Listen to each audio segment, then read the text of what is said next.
Welcome to the HohO Show. Rated the #1 most listened to podcast on Pluto. So join us now as we discuss news, politics, current events, and so much more.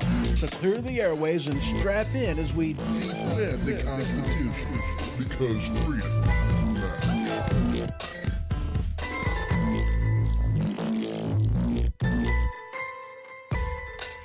Broadcasting live from Weaponized Sloth Production Studio. Welcome to the HohO Show, and as always, I'm your host, HohO. So how y'all's doing?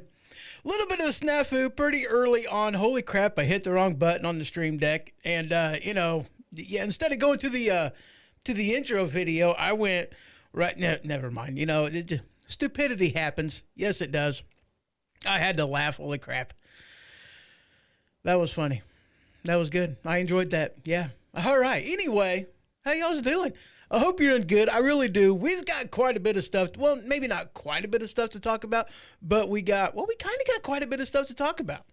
We really do. We're going to be talking about the TikTok ban. We're going to be talking about illegals and DACA. We're going to be talking about Trump, the inauguration, different things that are going on there. Of course, we're going to be talking about Biden, him being on the way out. We're going to be talking about his farewell address, of course, because that was entertaining. But I do have, before we get into all that, I got some housekeeping I want to talk about, because I want to talk about a programming update that's going to be going on over at WSPradio.com, and of which case that is the home of the internet radio station. That is WSPradio.com. Head on over there and check that out. We are actually streaming live right now over there, and there is a chat available. Yes, there is. And you know what? I forgot to pull that up. Let me go ahead and pull that up. And, because I know that it's going to, do some shenanigans right off the bat. Let me, waiting for the shenanigans. Let me go ahead and pull. There you go. All right. So shenanigans happened and averted. Very good. So the chat is going over there, and of course, I am live in it. So very good. All right. So I'm going to be talking about that, and also coming up, there's going to be some changes happening real soon, actually next week on the HohO Show, and I'm going to be talking about that both here and then also with WSPradio.com at the back end of the show, at the tail end of it, after we get done with everything else. So let's go ahead and get into the changes that are coming to the HohO Show. So, as you know, this is available after the show goes live as a podcast. It is available not only on it's not only available on Spreaker.com, which is my hosting platform. It is also available on all kinds of different platforms. Basically, it's wherever podcasts can be found, so you can check it out over there if you want to listen on demand for the audio. Otherwise, there is also a video portion. Now, look, the audio part, nothing on that is going to change whatsoever. Everything is going to remain the same. The changes that are coming is actually going to be in regards to the video portion of the stream. You see, I live stream, multicast, I guess you can say, to multiple different platforms. It goes out to 4 different places, actually. It goes out to, let's see here. It goes out to YouTube, it goes out to Facebook, and it goes out to X, and also Rumble. Now, here's the thing. I am just waiting for the other shoe to drop on, YouTube. Y'all know that I've had numerous videos taken down because I have dared to speak the truth. It happens. They don't, it's all about the narrative for these people. It's not about the truth. They call it misinformation, but in fact, it's really malinformation. It's information that they don't like, regardless of whether it's factual or not. And they're fact checkers, quote unquote. Well, they don't like me very well. They have, like I said, removed numerous different videos, and I'm just waiting for, the other shoe to drop on that one for the channel to completely be shut down, and of which case, if that happens, I've had a backup channel that I can just go ahead and stream, the show over to that if and when they take down the channel. So, I'm just waiting for it to happen. Okay. I'm just waiting for it to happen. They don't like free speech. They don't like truth. And, like I said, I'm just waiting for the shoe to drop. Now, granted, I've never had a video removed on Facebook, but I'm just kind of, I know that it's not a free speech platform either. It's just not, Yes, there are some changes coming, but in all actuality, some of them have already been seen in the algorithms and how, things are available and searchable and whatnot. So that's always awesome. But the point is, I simulcast to multiple different platforms, 4 different ones. And I also cast over to rumble.com. And hello, Rumble people. Y'all are amazing. I appreciate you. But you see, it's kind of one of the things that the one that costs me money to stream to, Rumble, is the one that I actually get the majority of my listens over to because, they don't throttle. They don't shadow ban. They don't restrict free speech. They don't try to block the videos from being searchable and available out there. And so I'm already doing, pretty good over there on Rumble. I'm liking it. I'm seeing some growth. It's awesome. I'm excited about that. And, because Rumble is doing as good as it is, I really don't see the point of streaming over to YouTube and Facebook and X anymore because, I can save myself $20 a month by not streaming to these other places and just streaming over to Rumble. And of which case, to me, that just makes sense. Why pay $20 whenever I can just stream to that one place whenever, I'm just waiting for the other shoe to drop on that. We all know that YouTube and Facebook is not free speech platform. Of course, X is. And I do like the idea of promoting X, putting my content over there on X, but I just don't get seen over there. So, I can save myself $20 and, just go ahead and still just stream to Rumble, and of which case, yay. So that's what I'm going to be doing. So this is going to be the last show that is live streamed over on YouTube, Facebook, and X. This is the last one. Not going to be happening anymore. Now, here's the thing, though, a little bit of a side note. My website hosting platform is HohO, HohO.com. That is ODOO.com. And, GoDaddy was the same way on this. But they do allow you to embed a video player onto the website. And that's pretty awesome. It is. Be able to, link the videos and post videos that I have done over there from, that I've done to post those videos. That's awesome. I like that. But the problem is there's only certain places that they allow the video to be embedded from. And of which case, 2 of these, I don't know about the other 2, but 2 of them I'm familiar with, and that's, YouTube and Vimeo. And I've already been booted off of Vimeo anyway. I've already had, because I went over there because I figured since it is a paid subscription, maybe they would be a little bit more lax and allow more of freedom of speech and expression, the free flow of information and ideas. That's what I was expecting from a platform that made you pay to have your videos posted and put on there. So, I've already tried Vimeo, and immediately they shut down my video, and I'm like, why pay to have a video, shut down and removed from the platform whenever I can go to YouTube and get that for free? It just didn't make any sense to me. Why would I want to do that? So, they allow Vimeo and they allow YouTube, and of which case, that's where I am still going to be uploading videos to over there on YouTube, the channel. However, no longer going to be live streamed. And in order to protect the channel, to make sure that, it doesn't get shut down, instead of having my videos public over there on YouTube, I'm just going to have them marked as unlisted. And if you want to view those, they are going to be available over there on the website. So if, YouTube, you're interested in that one, you want to hold on to it, then there you go. They're going to be unlisted for the sake of the video player over there on my website, thehohoshow.com. You can go ahead and over there and check that out. However, if you are interested in continuing to, check out the videos live and you don't want that unlisted experience because, let's face it, there's only so many places that I'm going to have the video up at as far as YouTube, and there's only so many videos I put up there on the website. So if you want to check out the full, well, not really full library, because not all of them are over on Rumble, but there's still a good many of them. Just head on over to Rumble. And here's the thing. Why not go to Rumble anyway? I mean, y'all are of the same mindset that I am. I know that you are. Or at least the vast majority of you are of the same mindset that I am.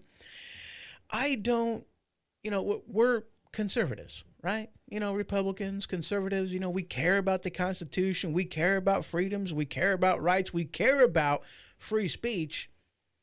Why wouldn't you want to support a free speech platform? So head on over to Rumble. Download the Rumble app. It's free. It doesn't cost you anything. Just like anything else, it's just an app. Use it at your own discretion. Go ahead and download the Rumble app. Do it today. Why not? Check out the videos over there. And you can actually even put the Rumble app over on your, your Xbox. That's over there. I checked that out. I did that. That was cool. I enjoyed it. Because we all know that it is not a free speech platform going over there to YouTube, going over there to Facebook, and of which case that takes me to the first thing that I'm wanting to discuss on today's show. And that is freedom of speech. Now, we all know that X, ever since, Twitter, I guess you can say, ever since Elon Musk took over Twitter and rebranded it as X, it is now a free speech platform. Okay, they don't do the fact checking and whatnot like they used to. It is now a free speech platform, and that really made the left mad. It really did. I mean, we can't deny that. And they got very ticked off about it. And in all honesty, if you want to, take away all the crap and just look at the facts, just the facts. Okay, I would actually have to say that above any other reason, the biggest thing that got Trump elected president was X. Because X allowed for citizen journalism. It allowed the free flow of information and ideas. The information wasn't blocked. It wasn't shadow banned. It wasn't restricted. If anything, there was a community note that was put underneath it to say, hey, look, this might not be accurate information and here's why. And of which case, okay, fine. But they're still allowing the free flow of information and ideas. Fantastic. But it is that free flow of information and ideas, the freedom of speech, that I think really did propel Trump's campaign to allow him to become president. And then you had, once Donald Trump did get elected, I talked last week how, Zuckerberg announced that Meta is going to get rid of the third-party fact checkers. They're going to move to a community note type of a method, a lot like how X does it currently. The in-house fact checkers, that facility is going to move from California to Texas. I was pretty excited about that. I really was. I was happy to hear that. I'm like, dude, that's a far better place to put fact checkers is in Texas instead of California, because even though Texas does have a good amount of liberal Democrats, it still has a lot more conservatives and Republicans down there in Texas than what's over there in California. That's pretty stinking obvious. Hello. California is completely blue as to where Texas is at least mostly red. And Brian put in here, he goes, don't trust those snakes at big tech, and neither do I. And that's not really the point at the moment, but we are going to talk about that. And that is a very good point to make is, I don't trust them. I don't trust these people in the least. I mean, now, from what some people have said, and from what I've heard, is that, they have already seen some changes in the algorithm and how, things are shared, things pop up for you in your feed. There already has been some changes in that, and of which case that's awesome. You know, it really is. It's a good thing to see. But I don't trust him. I don't. You know, like what Brian put in here, don't trust him. And I don't. You know, it's kind of going to be one of them long-term type of a thing that, you know, we'll see where it goes. You know, and that's kind of where my mindset is on it. We'll see where it goes. I don't trust him, but we'll see where it goes. And all these people have decided to kiss the ring after Trump got elected president, because another person who is kissing the ring of Donald Trump with the incoming administration, it's not just Meta. There's another one. Bezos has announced that Google is basically going to do the same thing, which in theory would also not just affect the Google search engines, but it's also going to affect YouTube and how that stuff happens over there. Now, again, I'm excited to see this possible change, but I don't trust them for anything. But I think that's awesome, you know, because now they're finally kissing the ring. Now they're finally doing what they should be doing, which is allowing free speech, allowing the free flow of information and ideas. This is something they should have been doing from the very beginning. Why does it take Trump to make these type of changes happen? This is the way it should have been from the get-go. I mean, I've talked about Section, 230 several times on this program. I really have. And Brian put in here, he goes, they are just going with the flow for now. Yeah, you're right. And that's what I think. You know, I think they're just going with the flow. They're kind of seeing the writing on the wall. You know, they're seeing that Donald Trump is going to step in and he's not going to allow the shenanigans. And Donald Trump already has, or at least Congress or, wherever the case may be, they already have a way to fight big tech from doing this kind of stuff. They really do. And that is in Section 230. Because let's not forget, whenever it comes to the exchange of information and ideas, or at least how people consume information and ideas, they come from two different places. They either come from a publication or they come from a platform. That's it. That's basically the only two ways to exchange information and ideas. You have publications, Maxim Magazine, Time Magazine, People Magazine, all these other various magazines, the New York Times, the Washington Times, the Breeze Courier, all these different places. These are publications. They have writers, they have editors, they even have editorials, but either way you look at it, if anything is going to be put in that magazine, published on their website, or put in the newspaper, it has to be approved. So everything that you read from a publicist, from a whatever, it all goes through them, and they are legally liable for everything that is in the magazine, on their website, or in their newspaper. They are liable for it. You have the other one, not a publicist, but you have a platform. And because a platform is more of a community message board, you don't have editors. They don't have people who write the articles that they pay, that's on their payroll. Instead, it's a community message board. And of which case, because it's the community message board, because they are not directly involved in any way, shape, or form with the information and ideas that gets put on their platform, they have protection from liability. They're not held accountable to misinformation. They're not held accountable to anything that gets put on there. And in all honesty, as long as you are not promoting, broadcasting, recording and putting on your, your post anything illegal like committing murder, that would be a bad thing. I am all for removing that kind of content. Promoting sex trafficking and bad crap like that. Yeah, I'm all for removing that kind of stuff. That is illegal. It's a violation of law, and you should not be putting that out there. And as long as the videos or the content isn't like that, then I'm all about the free expression, free flow of information and ideas, absolutely. But that's the thing that separates a publication and a platform. Now, my problem is you can't have it both ways. You can't act as a publicist call yourself a platform, enjoy the benefits that being a platform allows you, being free from legal responsibility, and be able to, act as an editorial to restrict the flow of information and ideas. You can't have it both ways, and that's the way Facebook and that's the way YouTube has been operating for quite some time. So all the President Trump would have to do is hold them accountable for what it is they claim to be. Oh, okay, you're going to act like a publicist, but you have, freedom from liability in Section 230, where, we're going to remove your platform status. We are going to remove your Section 230 protections.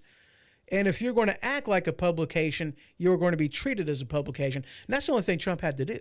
That was it. No violation of the Constitution, no other, not a restriction of law and rights and freedoms, because let's face it, that's what YouTube, that's what social media has been doing for quite some time. That's the only thing Trump had to do. He didn't have to add anything new. He didn't have to change anything. All he had to do as the executor is enforce the laws. And if they're going to act like a publication, they're going to be treated like a publication, and their Section 230 status would be revoked. That's all President Trump had to do. And it seems as though these people seen the writing on the wall with the incoming Trump presidency, that President Trump was not going to allow himself to be treated the same way again. So, like I said, I'm excited about this. I really am. Drinking my coffee. So I'm excited about what could possibly happen, with the incoming Trump presidency. I really am. These places aren't free speech platforms. Yes, it's nice that they're kissing the ring. But it shouldn't have taken this to force these companies into doing this. Because, let's face it, they were, all too willing to restrict the free flow of information and ideas for a while. Ever since Facebook came around, and ever since, you had the deep state try to go in there and say, hey, look, we don't want this kind of information put out there. We want you to restrict it. They have been all too willing to do that. That's why, just like Brian over there in YouTube land, he doesn't trust them, and neither do I, and neither should you. You shouldn't trust them. You really shouldn't. You have no reason to trust them. This is just an aspect of, it's a CMA. It's a CMA. And I'm not talking about country music awards. I'm talking about cover my ass. That's why these people are doing this particular point in time. If they really cared about free speech, if they really cared about the free exchange of information and ideas, they would have done this a long time ago. Dorsey never would have removed Trump from Twitter and forced Trump to do his own social media platform, Truth Social.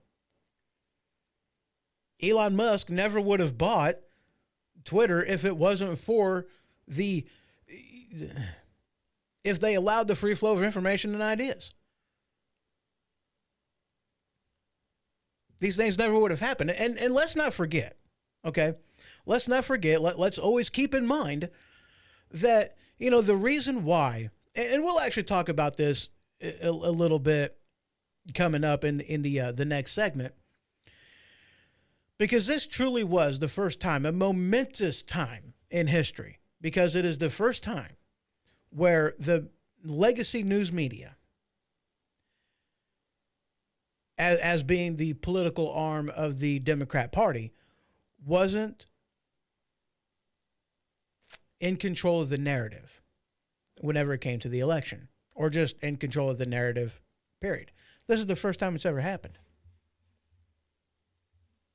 That's one of the reasons they lost, but it was one of them things that they sabotaged themselves. It wasn't anything that Republicans did.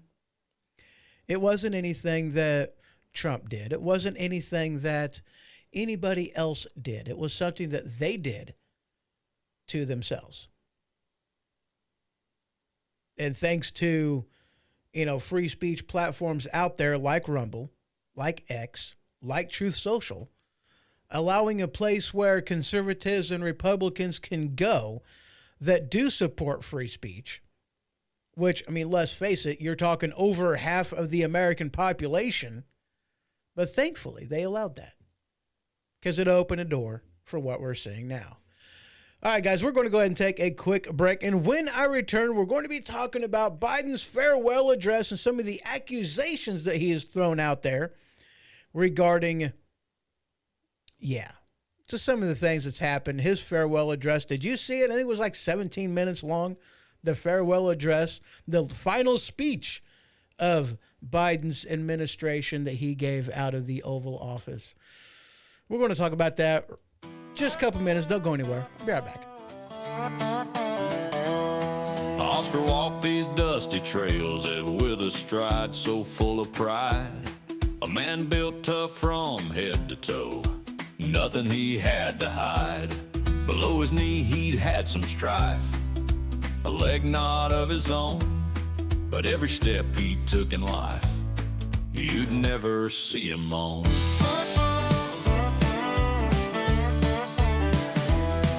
Leather boots and iron will, his spirits never flag. O'er fields and farms he'd till the ground, beside an old plow's drag. Folks would whisper on the street, how does he stand so tall? But Oscar just grinned ear to ear, I'm stronger than you all.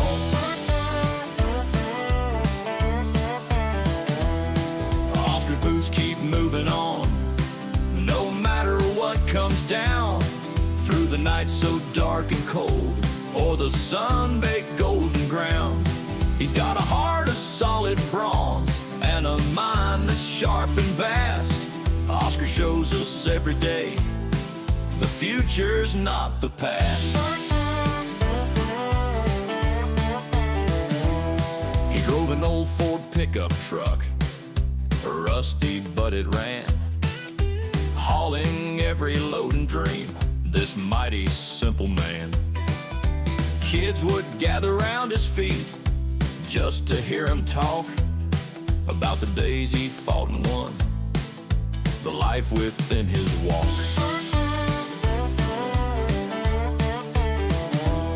His leg don't slow his spirit down, can't keep a good man still. Every morning up at dawn, plowing through sheer will. Worn out jeans and calloused hands, an emblem of pure grit. Oscar's story traveled far, a fire that never quit.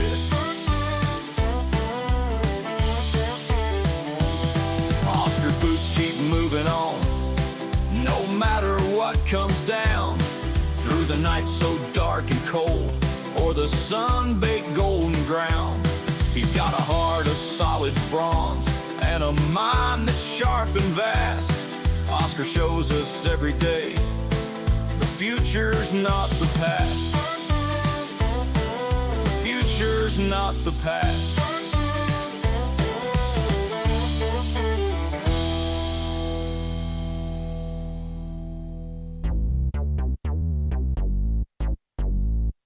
Have you ever had an ailment that a normal over-the-counter remedy just couldn't fight? If this is the case, then boy, have I got the solution for you. Tussin. That's right, Tussin. Cough? Tussin. Cold? Tussin. Runny nose? Tussin. Itchy watery eyes? Tussin. Broken leg? Tussin. Tussin is the ultimate cure-all, guaranteed to stop anything that ails you. Tussin. Available wherever OTCs are sold. All right, and we are back. That's right, Tussin. Get yours today. Oh, yeah. Anyway, we're going to go ahead and get right back into it. And, of course, we're going to be talking about, well, maybe not of course, but we are going to be talking about the farewell of Biden, his last speech coming out of the Oval Office, his farewell address, if you will, the big FU that he gave, and, you know, some other things of that nature. But before we get into that, we're going to be talking about some of the best moments of the Biden presidency. Now, y'all know how I like to normally start the show. Normally, I start with a little bit of satire news, and my home of satire news is the Babylon Bee, because most of the time you got not just satire, but satire with a purpose. And that's the way I like to roll. Satire with a purpose. Let's go ahead and head on over here to the Babylon Bee and show you this headline. Remembering the golden years. Here are the 11 best moments of the Biden presidency. This one cracked me up. After I seen this, I had to look at it. I really did. I had to look at it. I had to see what they put in here. I mean, I kind of knew some of the things they were going to put in here. It didn't surprise me whatsoever, but it was still worth a read. Let's go ahead and look into this. Now, should I go from 10 to 1 or 1 to 10? It doesn't matter. Let's just go ahead and put it in here. So, number 1, the time that he shook hands with a real live ghost. Yeah, he did that. Shook hand, put his hand out, and shook hands with nothing. Yeah. Did you forget Biden did that? I hope not. Number 2, when he invented epic new dance moves like tripping on the sandbag and falling down the stairs. Actually, I think it was more falling up the stairs, but, whatever. 3 times? Once, whenever he was getting into Air Force One, he fell, tripped 3 times. Okay. Number 3, that one time he said, words of wisdom, if only Americans had taken them to heart. Okay, now look, I have no idea what skiz, guzzet, dumber, slurb. I think that's what that, I don't know. That's a lot of letters that are put together in an order that, is kind of hard to read. Again, that's number 3 for shibber. That's what that is. Whenever I read that, okay, you always know the chef from the Muppets. Him talk, that's kind of what that reminded me of for shibber.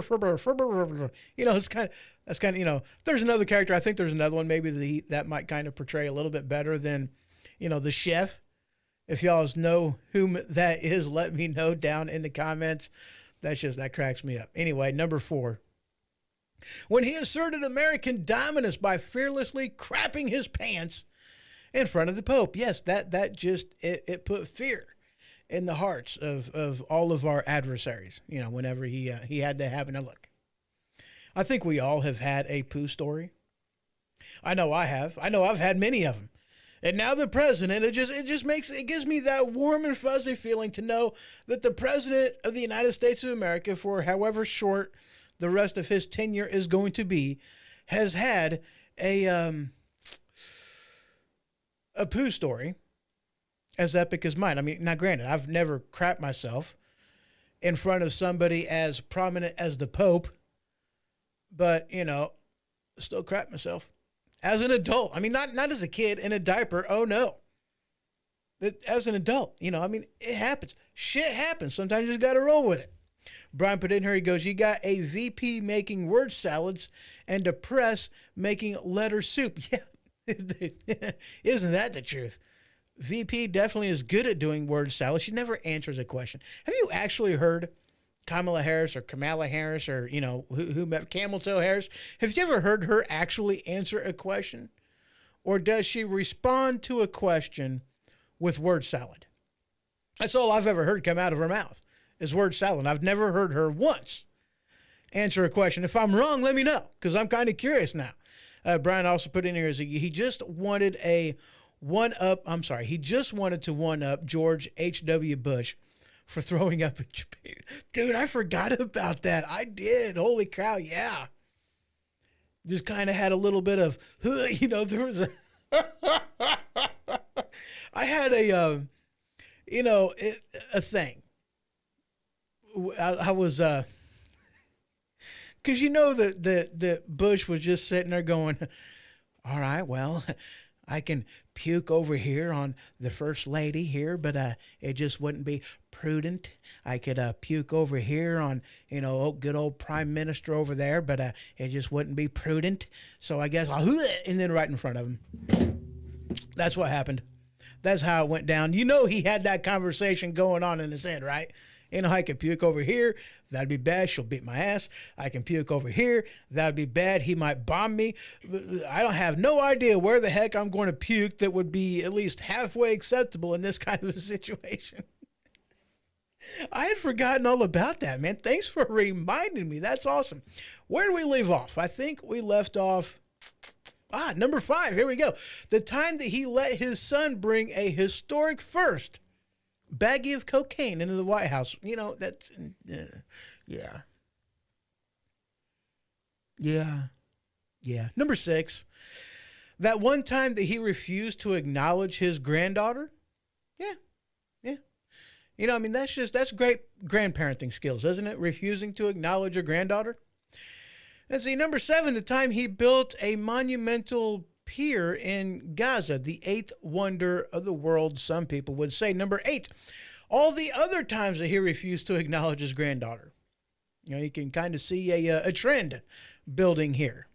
Number 9, the one time that he fell off a non-moving bike. Yeah. I remember seeing those pictures.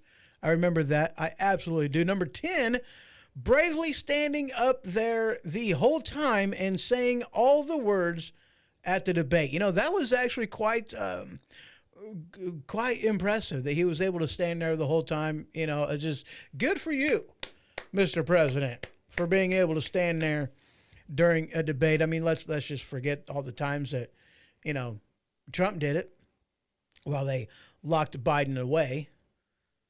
Whatever. Number 11, the time that he left office. Historians may downplay the significance of this move in the history books, but they can never erase its significance in our hearts. And yes, that really is the most important thing that Biden could have done. Leave office. Bye-bye. Don't let the door hit you or the good Lord split you. That's where I like to start the show, with a little bit of satire, because for me, it cracks me up. I find it entertaining. There was another article that I seen in here that I definitely put in there, and that was Trump announces the first 10 executive orders. You can, check that article out as well. So anyway, moving on with this.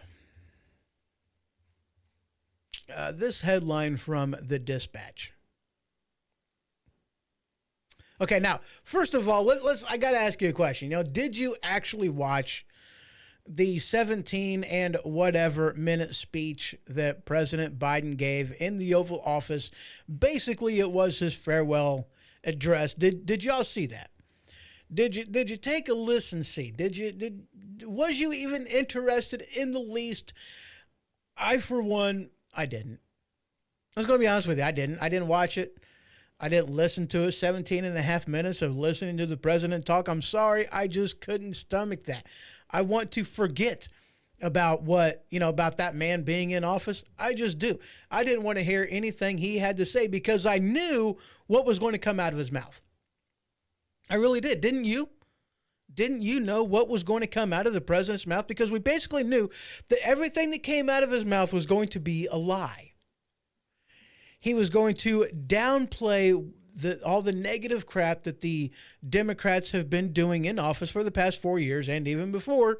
It was going to be a complete lie regarding, the exiting numbers of the exiting numbers of Trump. We knew that everything was going to be more or less what ended up happening. Brian put in there, he goes, for 1 minute until blood started squirting out my ears. Yeah. For 1 minute, that's all you was able to stomach. That's, I can understand that one. Blood squirting out of your ears because of all the lies that you were hearing. Absolutely. But we knew what he was going to talk about. We knew what he was going to say. We knew that he was going to downplay just how bad the nation was ran under him. We knew that he was going to blame Trump for everything, and of which case, that's what he did. We knew that he was going to basically say that, hey, you know what? I could have beat Trump. I did it once. I could do it again. We all knew he was going to say that, and he did. We all knew that this was basically going to be a big FU to Trump, to even the Democrats that pushed him out the door, because this wasn't a decision that Biden made himself. It really wasn't. I said it before, I'll say it again. What I think happened and a lot of other people out there agree with this, that Biden didn't choose to step down. I mean, let's admit to it, because he went through the primary process. He was elected through the Democrat process, the Democrats that are supposed to support democracy. He was elected by the process, and then it was only afterwards, after his first presidential debate, that he decided to step down. But we all know that he was removed because of how bad the showing was.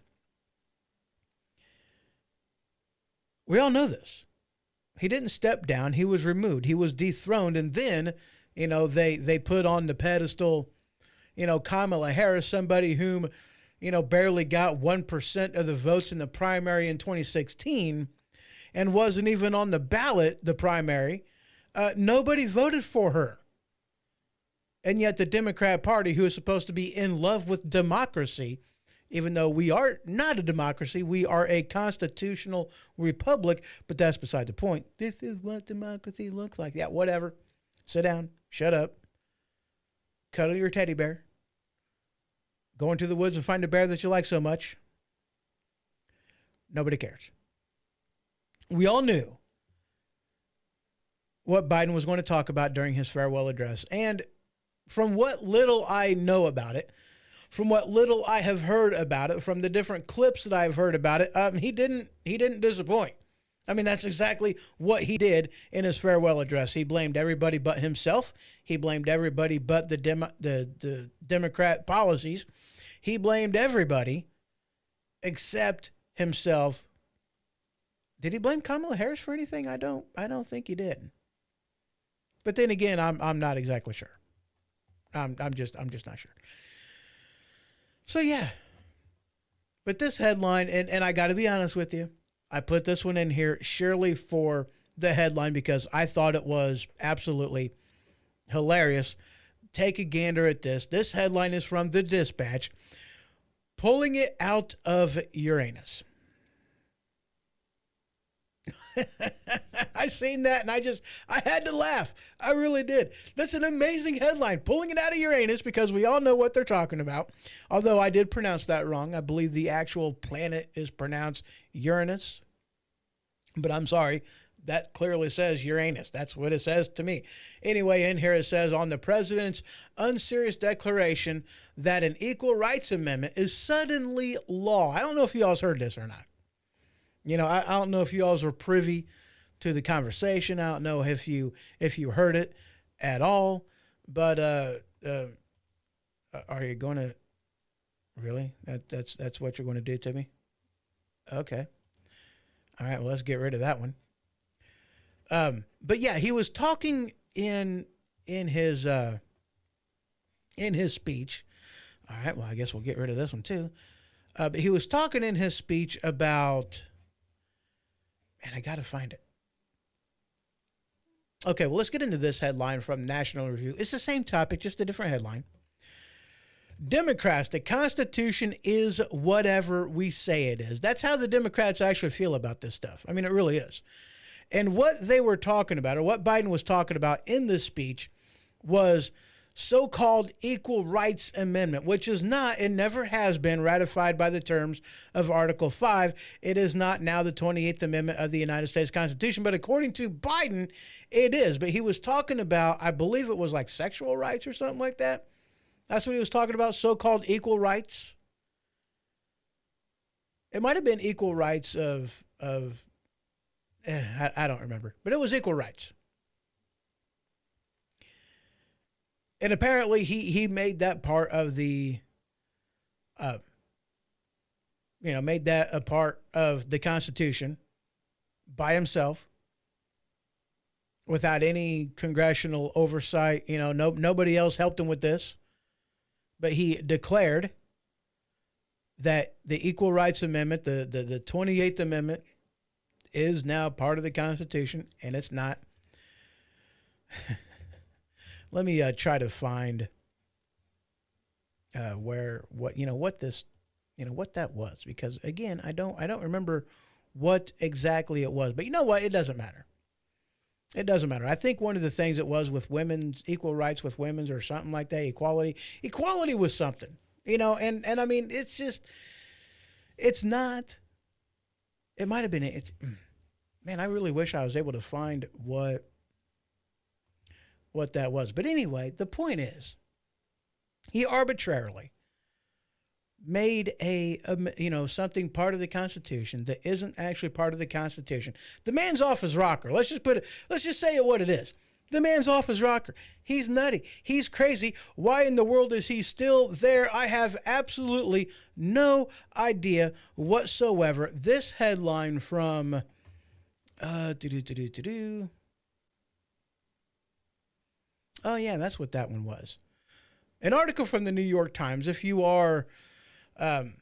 listen to the New York Times, read the New York Times, you can check out this headline, but it says how Biden's inner circle protected a faltering president. Here's something that always annoyed the living crap out of me. Whenever the 2016 campaign was going on, they hid Biden away. The only reason why they were able to do this, I'm sorry, not 2016, 2020. The only reason why they were able to do this is because you had the COVIDs going on. They didn't want all this stuff. They were able to lock him away in the basement, and nobody was of the wiser of what was going on. I mean, let's face it, we all knew, we all had our suspicions because we seen, just how choppy some of the interviews were. We heard the word salad that came out of his mouth. We knew that the man wasn't quite all there. We knew that he was struggling. We knew that he was having some health issues, and everybody wanted to deny it. Do you remember whenever he was being investigated for his mishandling of classified information, they flat came out and said and stated that, yes, he had classified information that he shouldn't have, even dating back to whenever he was, a U.S. Senator. That's illegal. That's a crime. That's violating and mishandling classified information. It is what it is. And what did he say? What did the guy who did the investigation say? It's like, look, yes, he did.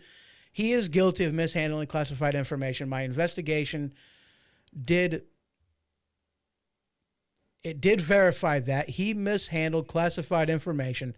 The information is there. It's true. Yes, he did it. However, he's old and senile. I just, I can't under good conscience recommend prosecution. He's old and senile. But they still decided to keep him in office. Somebody who isn't competent enough to stand trial is competent enough to run the country. Are you serious? I mean, to you and me, yeah, we knew that President Biden had issues. We knew that the man was faltering. His health was failing. We knew that he wasn't all there. He was showing signs of some type of dementia.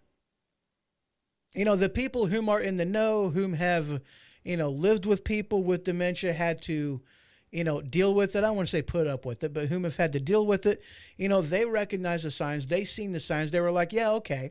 And it's entertaining to me how, everybody's like, oh, President Trump needs to take a cognitive test. President Trump needs to take a cognitive test.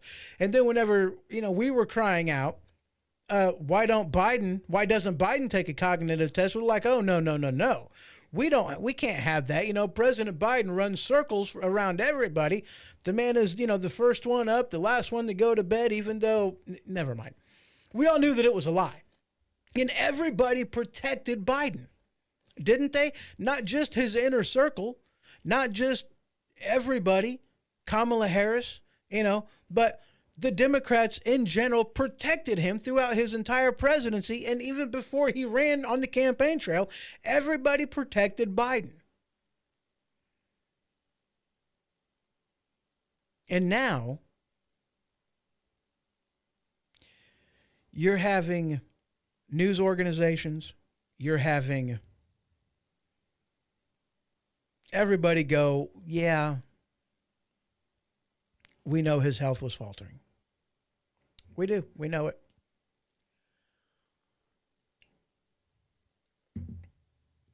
Now they're finally deciding to come clean.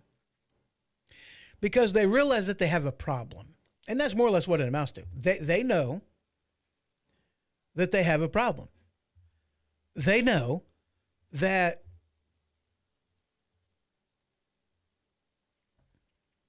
everybody has seen what they've done. They know that they know that Legacy News has done nothing more but lie forever. Nobody trusts Legacy News anymore. Nobody trusts the things that they hear on, social media anymore. That's why you have, I've heard like 90% of some of these places, or at least, some of these places has lost their viewership over the past 3 years by 90%. Their viewership has dropped that much. Why? Because nobody believes them. They know that all they're getting is a talking point. That's all they're getting. They're not getting news. They're not getting the when, the where, the what, the why, the how. They're not getting that. They're not getting information. They're not getting unbiased news. They're getting propaganda. Everybody knows this, and not even the Democrats want to be misled in this way anymore. There's so many people that are, oh, wow, you mean to tell me they've lied the whole time? And I mean, it didn't take much to figure it out, right? I mean, all you had to do was, to talk to somebody on the conservative side of the information, and then you would be able to get a more unbiased view of what happened on anything regarding so many things, regarding the so many different hoaxes that the left has talked about. There are too many to even list right here. But all you had to do is go in and do a search for, what did Trump say at this event? Did he say this? Did he say that? And you're going to find out that, well, okay, maybe he did say it, but he didn't say it in the way or in the context that the people on the left, the mainstream media, legacy media, would have you believe. Did he say find people on both sides? Yes, he said that. But he specifically said, but not the terrorists, not those bad people. I'm not talking about them. They're not part of the good people on both sides. He specifically said that. And you have finally people on both sides, people whom have had their ears and their eyes, and they've hid themselves away from the truth, and maybe not hid themselves away from the truth, but they chose wrongly to believe and get their information from the wrong places. And even people on the left are picking up on the Bravo Sierra that Legacy News Media has been throwing out there. Nobody believes them anymore. I said it last week with Zuckerberg announcing a change in the third party fact checking that they're going to be doing, that, I think part of that, yes, kissing the ring of Trump, absolutely. Okay. Yeah.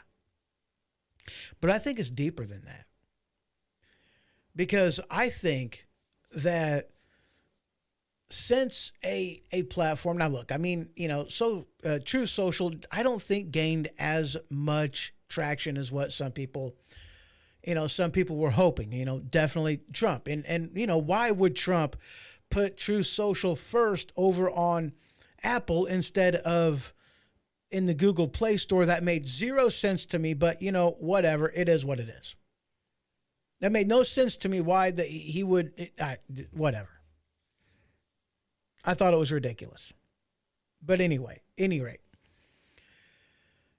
we're creatures of habit. Are we not? We're creatures of habit. Most people are. Most people, if you want a hamburger, you go to this place. If you want chicken, you go to this place. If you want a chicken sandwich, you go to this place. If you're buying this product, you go over here. If you're buying that product, you go over there. You do it the same way all the time. We have a hard time going outside our norm, outside our habits. And we all form these habits. We do. We all do it. So, for Truth Social to come out, whenever we already use Twitter, when we already use which at the time it was Twitter. This was before Elon Musk took it over, but we already use Facebook. We already have Instagram. We already have this place and that place and the other place. You know, for us to go outside of that, it just didn't gain the traction that he was hoping for. You know, even though it was a free speech platform, but I'm pretty sure that by the time Truth Social was available on the Google Play Store, and I could be wrong on this, you know, if I am, let me know in the chat, but I think by the time Truth Social was available in the Google Play Store, Elon Musk had already bought Twitter and rebranded it as X, and X was a free speech platform. So, I mean, the majority of the listenership, viewership, whatever, the majority of the usage, there we go, the majority of the users whom would benefit from Truth Social were in the Google Play Store. And by the time it got to the Google Play Store, X was already available. There you go. And that's how I think it ended up happening. But once X came about, you know, once Elon Musk rebranded Twitter as X, and you had the free speech platform that we know and love today, once people seen the benefit of a free speech platform where they can say something and post it, and they can put that Twitter out there in the stratosphere, that people were actually able to see it and respond to it and like it, they were like, ooh, this is nice. We like free speech.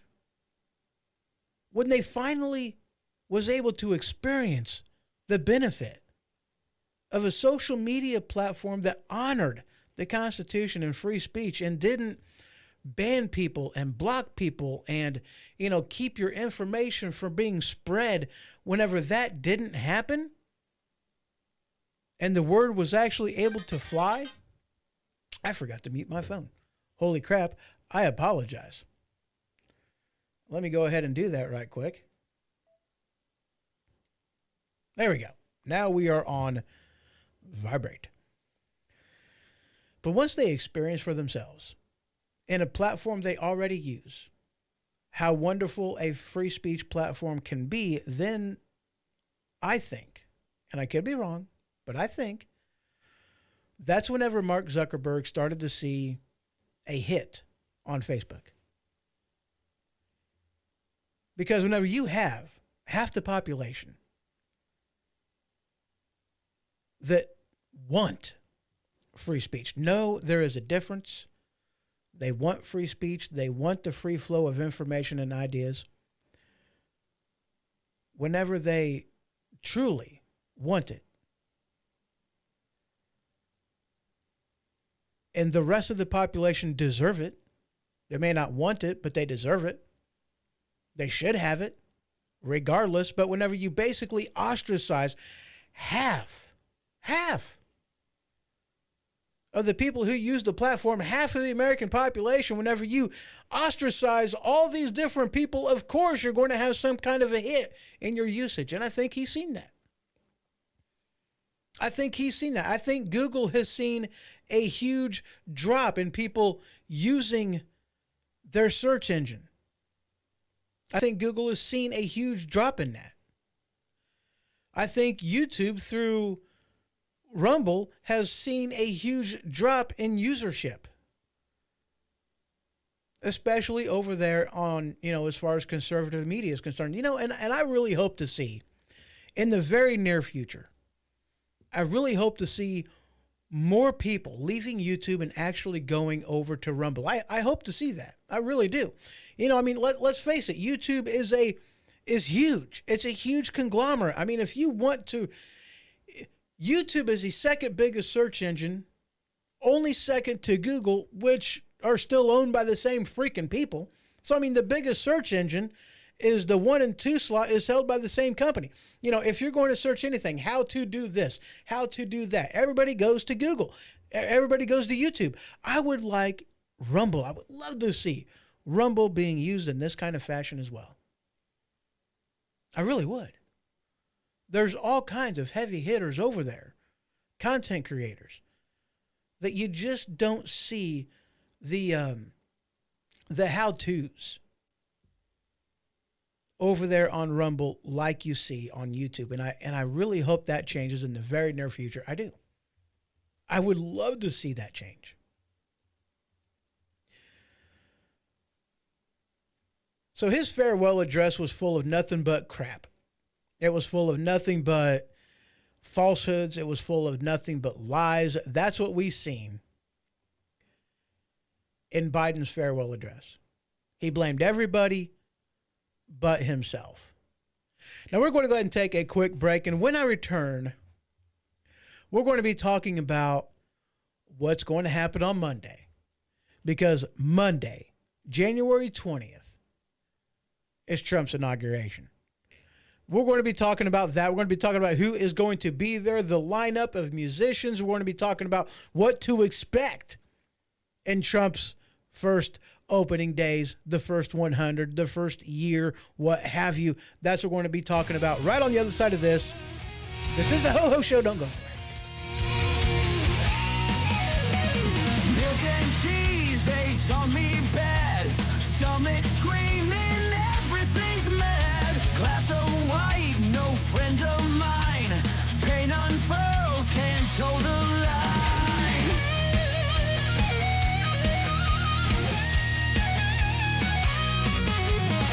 Ice cream dreams, but bodies curse. Every sip makes things worse. Churning guts, twist and turn. Dairy demon, stomach burns. No milk, no mercy, hell no more. Screaming fire in my car. Curling pain can't ignore. Lactose life, a bitter war. A bitter war.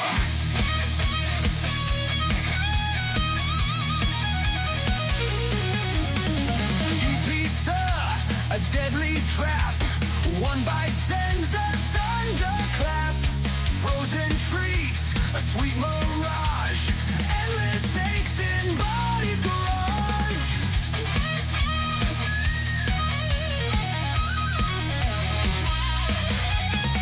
Butter slathers, a deadly smear. Gastric chaos always near. Yogurt graveyard, creamy too. Bowled over in digestive doom. No milk, no mercy, hell no more. Screaming fire in my car. Curling pain can't ignore.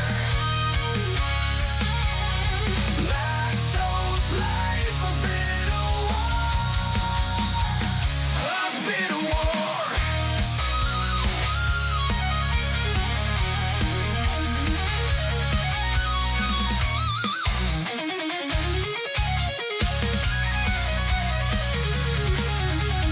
Brother slathers, a deadly smear. Gastric chaos always near. Yogurt graveyard, creamy too. Bowled over in digestive doom.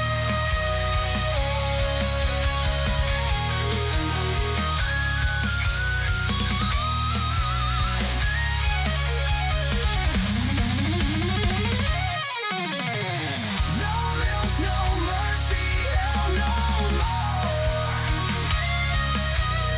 Screaming fire in my car. Curling pain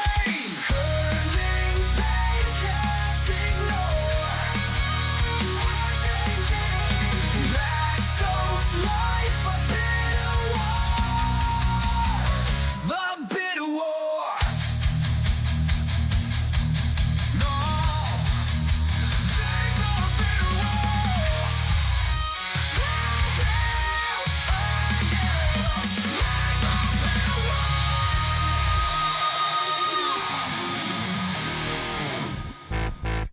Do you work at any of the myriad of jobs where you might have to sit on your bum all day? Well, if so, maybe you know what it's like to suffer from the condition known as swamp ass. Well, if so, have I got the solution for you? Anti-monkey butt powder. That's right. Anti-monkey butt powder. You can use it indoors, outdoors, work or play, or on any occasion when you sit on your bum all day. Don't let your buns get red. Use anti-monkey butt powder instead. Available wherever anti-friction powder is sold. All right, and we are back. That's right, anti-monkey butt powder. Pick up yours today. You know, the first time I seen this product, I thought it was a joke. I really did. You know, and of all the promos that I have, this one is the one that is actually a true promo. In fact, everything on there wasn't me. That was right off the packaging itself. Anti-monkey butt powder, work or play. Yeah, it was great. I had to laugh. I really did. But when I seen it in the stores, I was like, holy crap, you mean to tell me this is actually real? Yeah, it's a real product. It's available. You can get it. It's awesome. Anyway, let's go ahead and get into it, because in this segment, we're going to be talking about the inauguration. We're going to be talking about what to expect out of the first 100 days, different things we are going to be hoping, or at least hoping to see out of the Trump presidency. And we are going to start here with Fox News headline: Trump inauguration, Carrie Underwood, Kid Rock, Jason Aldean lead the musical lineup. Holy crap, that sounds like a pretty good lineup if you ask me. Now, I'm not a huge fan of Jason Aldean. I've listened to some of his stuff. I am a fan of Kid Rock. I like listening to him. I really do. I like, you know, there's been a lot of people in the, well, not really a lot. You don't really see it a lot in the music industry. But people who switch genres, you know, and Kid Rock kind of did. He kind of did.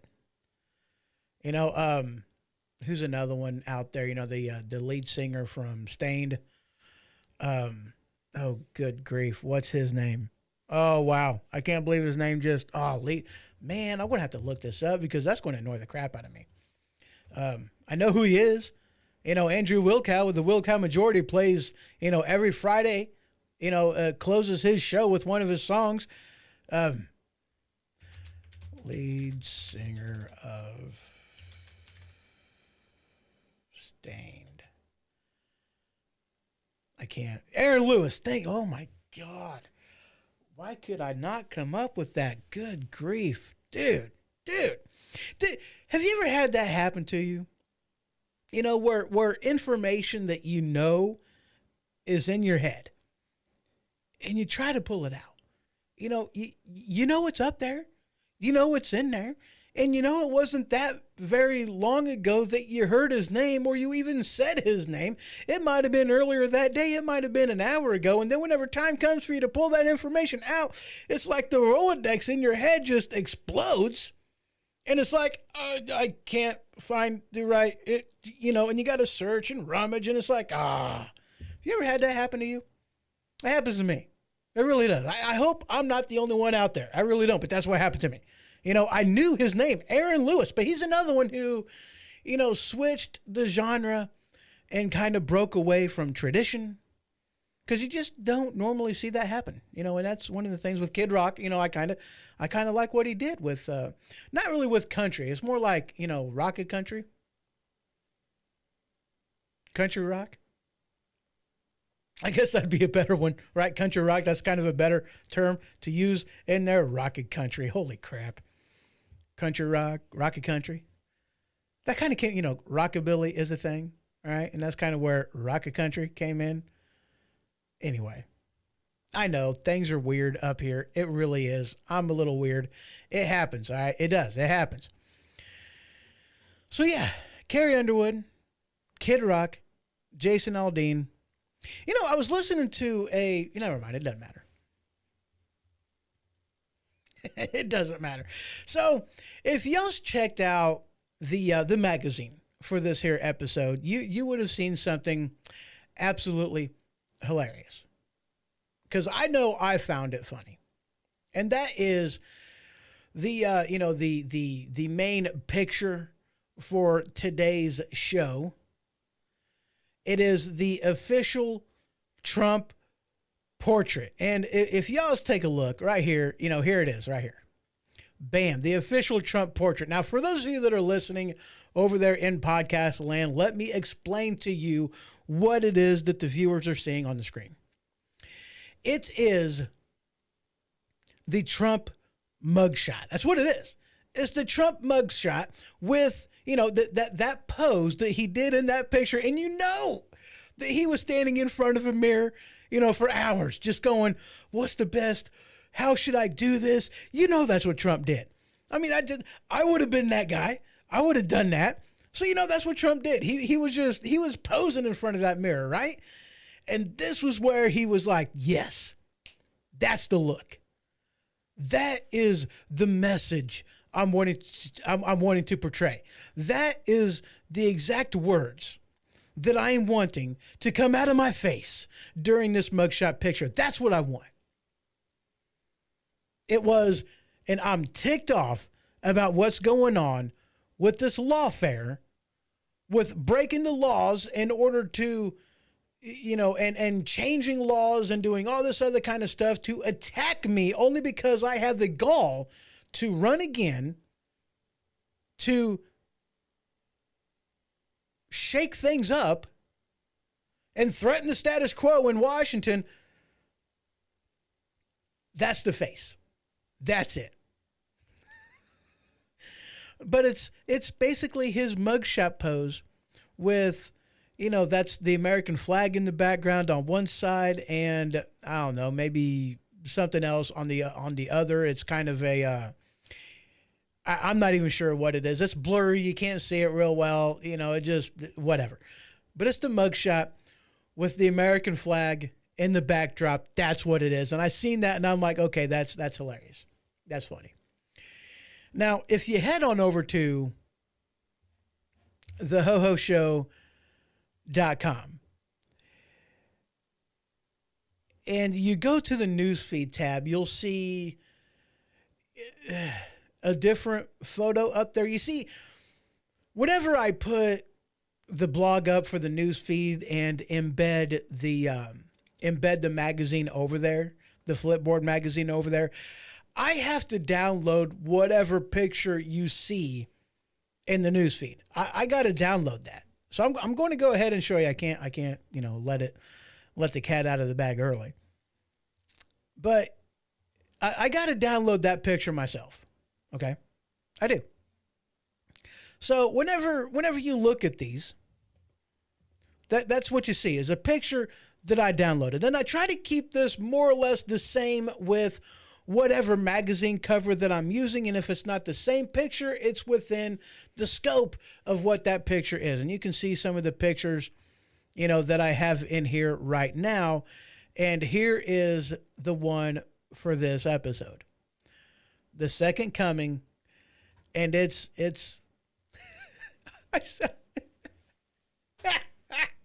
I can't see this without laughing because that's funny.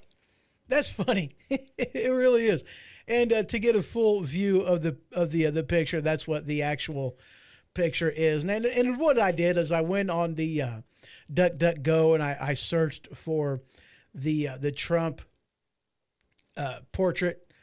And this is one of the things that popped up. And now for those of you that are listening over in podcast land, this is what this picture is. It is an AI generated, I am sure, caricature of Trump.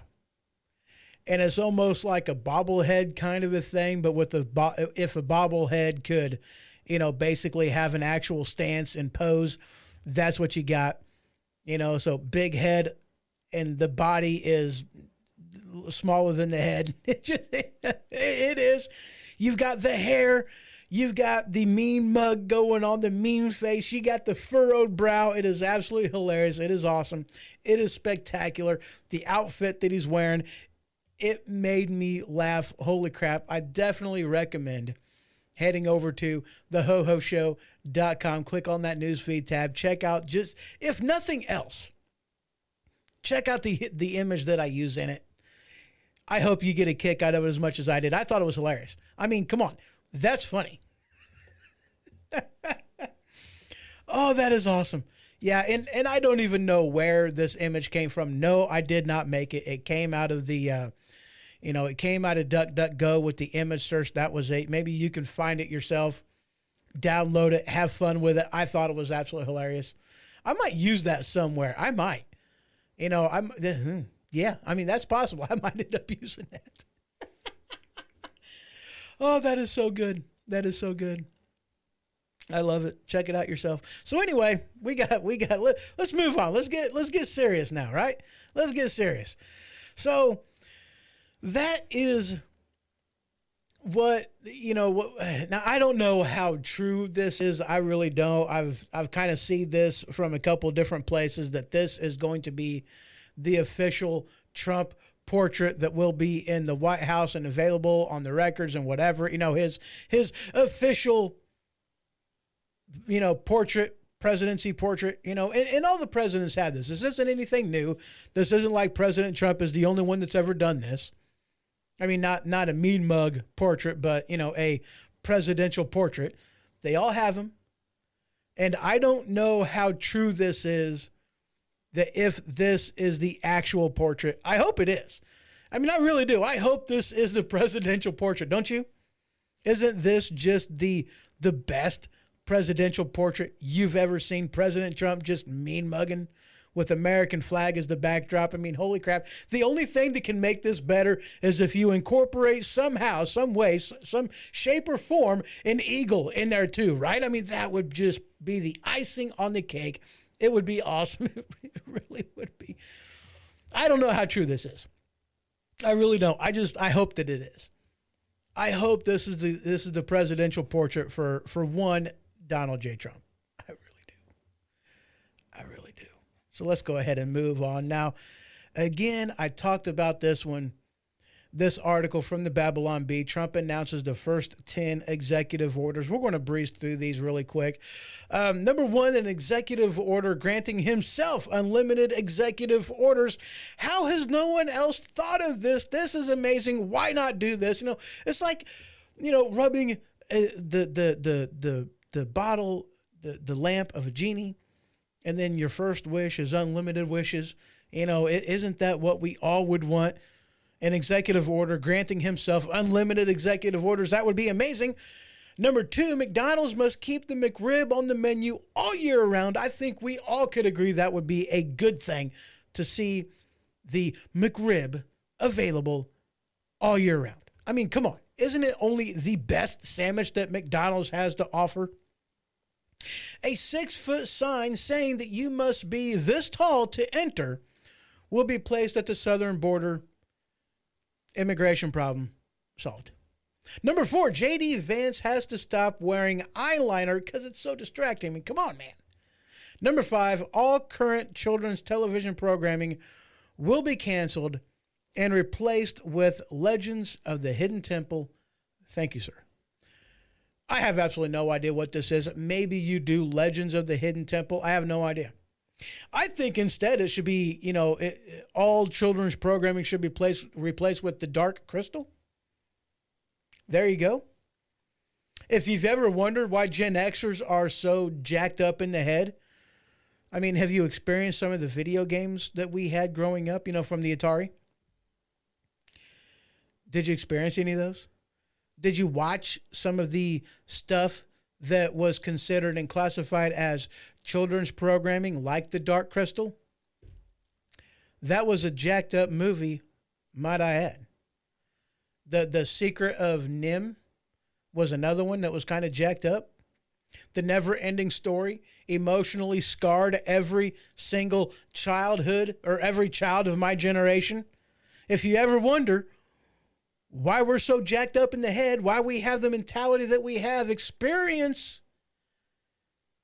the childhood that we had, the content, the movies, the video games, the shows that we had. I mean, come on, Archie Bunker, All in the Family, dude. Blazing Saddles, hello.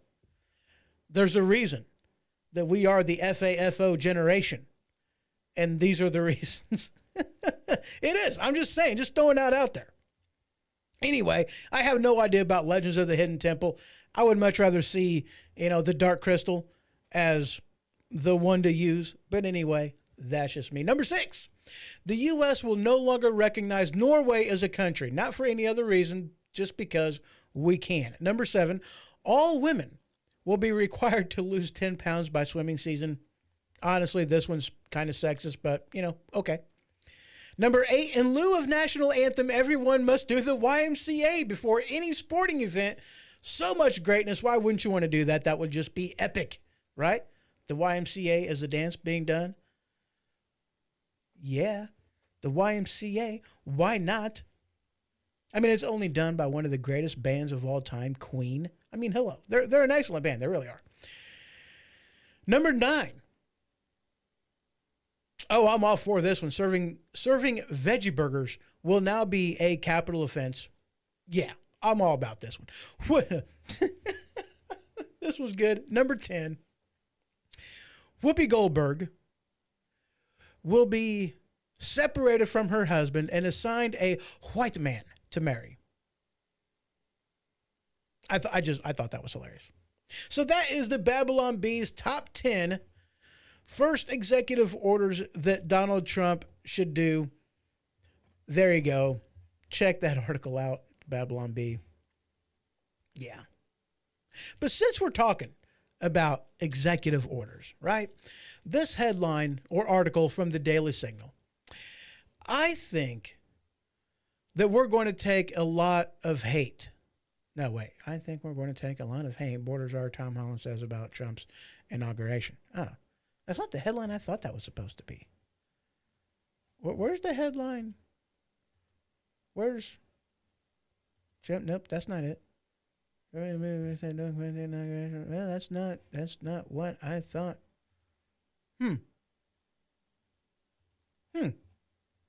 Where did that one go?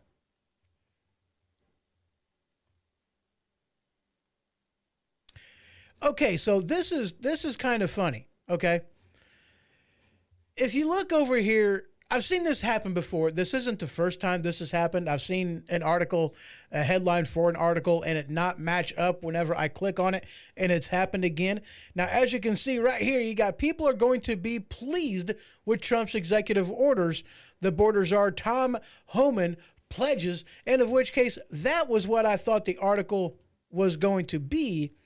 But whenever I clicked on it, it said, I think we're going to take a lot of hate, border czar Tom Homan says ahead of Trump's inauguration. Okay, why couldn't you have kept the same stinking headline? I have no idea. But anyway, talking about what I thought this was going to be, people are going to be pleased with Trump's executive orders, the border czar Tom Homan said. Now, I think a lot of people really are going to be pleased with what happens in the first however many days. I really do. I think people are going to be happy about it because what you're going to see happen is hopefully a complete shutdown of what the previous administration has done, the outgoing and just the continual things that the Biden administration did in regards to executive orders. Because here's the thing, okay? Now, yes, Biden did some executive orders and they're like, oh, you can't erase these executive orders. No, you can't do that because these executive orders have no sunset in there. So they are permanent executive orders. You can't get rid of them. Okay, yeah, whatever. Here's the thing, people. An executive order is not a law. You want to codify an executive order as a law, then it needs to go through Congress. It needs to go through the upper and lower chamber. It needs to be voted on by the House of Representatives, by the senators, put on the president's desk, and then signed. That's how it becomes a law. If you want to codify it, that's how you got to do it. It has to go through Congress. An executive order is not the law of the land. It's not. Stop acting like it is because it just isn't. It's untrue. So any executive order that is written by any president, the incoming administration or the current president has the ability, has the right to remove it. I mean, let's face it, things like DACA, All these different things that have been executive orders, they're unconstitutional anyway, because the executive branch does not have the power, the authorization, the constitutional authority to write laws. They don't. Their job is to enforce the laws that is written by Congress. That's it. End of story. They don't have the power nor the authority to write law. So an executive order that doesn't just affect the executive branch is an unconstitutional executive order, because the president says during his swearing in, I will support and defend the Constitution of the United States of America against all enemies, foreign and domestic. I take this obligation freely without any mental reservation or purpose of evasion, so help me God. What does that mean? It's pretty freaking simple. I will uphold the Constitution. I'll do what it says. I'll enforce it, and I take this obligation upon myself because this is the office that I ran for. I take it seriously, and I have nothing on my mind to go away from this, to part from this. And need I remind you that right after taking the oath of office, former President Obama, what did he do? He wrote DACA. Like, that was one of the first things he did, was DACA. What did DACA do? That was the Deferred American Child, whatever. I don't know. DACA. It was to protect the dreamers and the kids, right? That's what it was for. That was illegal, because his job, per the Constitution, was to enforce the immigration laws that was passed by Congress. And immigration law says, hey, these people come in, you got to deport them, you got to protect the wall, you got to protect the border with the wall. These are the things you got to do. You can't just, ignore the Constitution and ignore the law. That goes against their oath of office.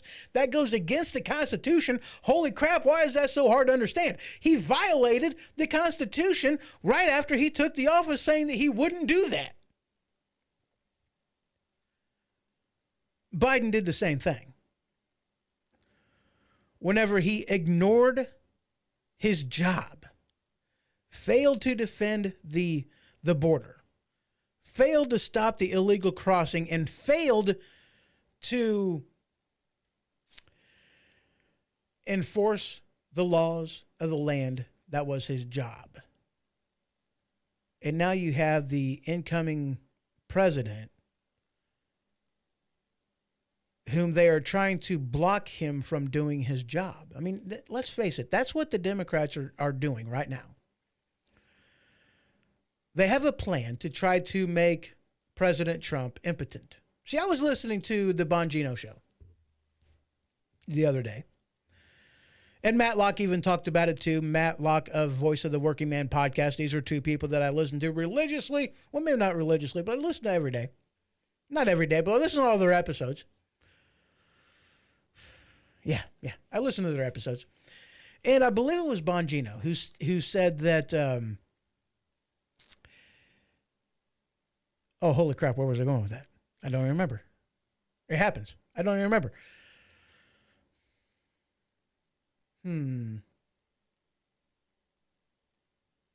Yeah, I don't remember. Anyway,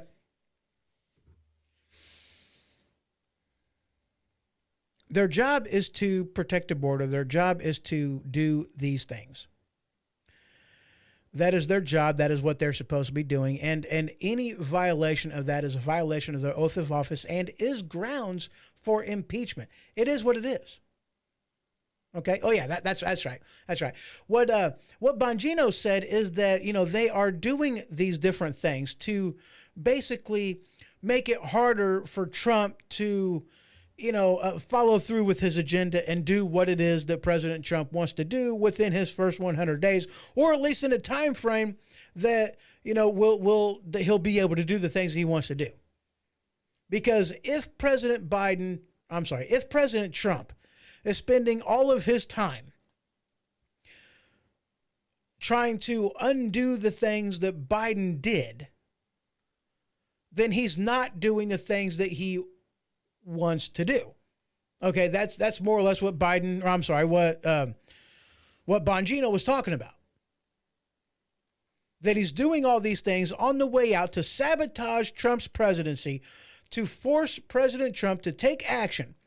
Because if Trump isn't spending, or I'm sorry, if Trump is forced to spend all of his time dealing with the mess that Biden made, then he's not doing the things that he just wants to do in general.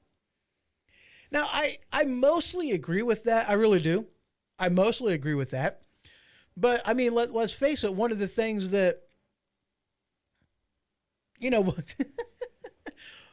there's a couple things that Trump can do whenever he gets into office, whenever he first sits down, you know, at the Resolute desk in the Oval Office. There's a couple things that he can do. You know, couldn't you write just an executive order that says all of the executive orders from the previous administration are now done and over with? Can't you do that? You know? I mean, in essence, I mean, that's not exactly what Biden did, but in essence, that's what he did. Like, what, his first week in office was executive orders to undo all of President Trump's executive orders. Now, that's basically what Biden did his first week whenever he was in office, most of which was done within the first 2 or 3 days. That's what Biden did. It was undoing everything, and it wasn't like there was 1 or 10 different executive orders that Biden undid that Trump did.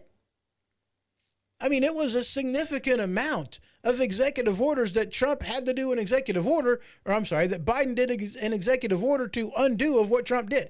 There was many of them. It took him several days to do it. So, I mean, if there's only like, 20 or 30 executive orders that Trump needs to, dismantle, take apart, and to eliminate, you wouldn't think that it would take him that long. And why can't he do just one executive order that says, these are the executive orders that I am doing away with. They are no longer active. They are now done. We are no longer going to be operating in this form. That is it. And why is it such a huge controversy, right? The president, head of the executive branch, does what the president is supposed to do. Enforce the laws of the land. I mean, if Congress really had a problem with how the laws were enforced, wouldn't they write a law that changes how the law is enforced? Making a crime no longer a crime. Changing how the crime is enforced and the punishment thereof. I mean, if they truly had a problem with it, isn't that what Congress would do? I mean, let's face it, Alexandria Ocasio-Cortez was real quick to, go after, and I believe it was Tom Homan. And I mean, I remember watching this interview whenever Alexandria Ocasio-Cortez was questioning Tom Homan about the enforcement of the border and how, they were treated. And he was like, dude, I'm enforcing your law. It's a law. It is what it is, and my response to that was, if she has a problem with how the law is enforced, don't go after Tom Homan for how the law is enforced, because he's enforcing the law the way the law tells him he is supposed to. If you have a problem, Miss Alexandria Ocasio-Cortez, with the law, write another damn law. Because my problem since day one with this crap is because, since before Ronald Reagan was president,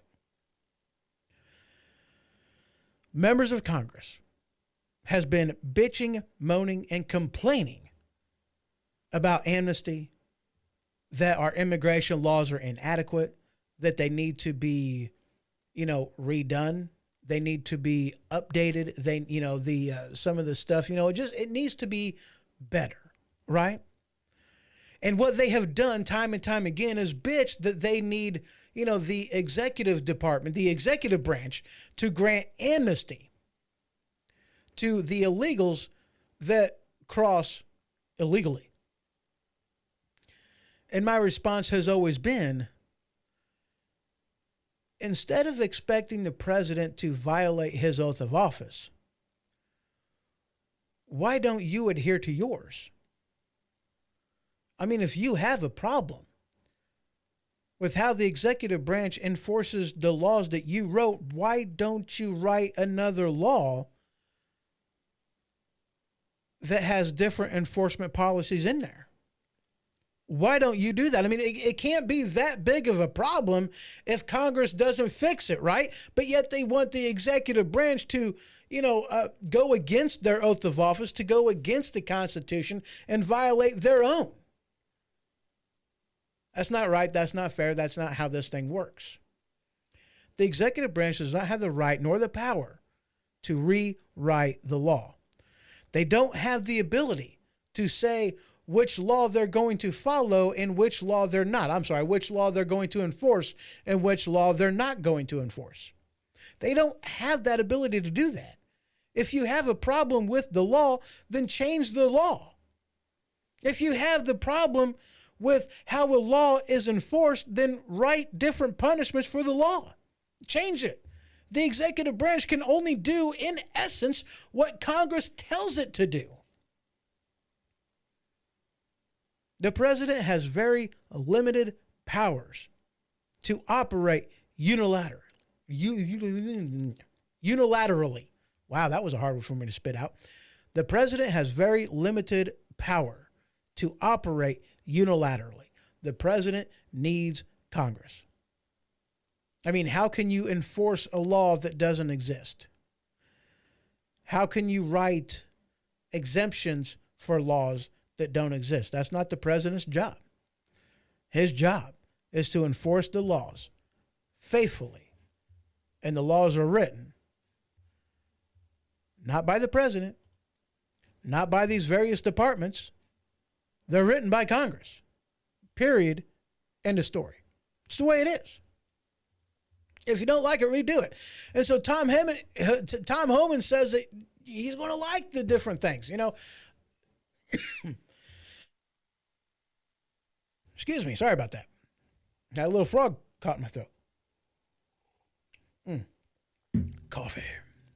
I like coffee. I really do. So anyway, let's go ahead and move on.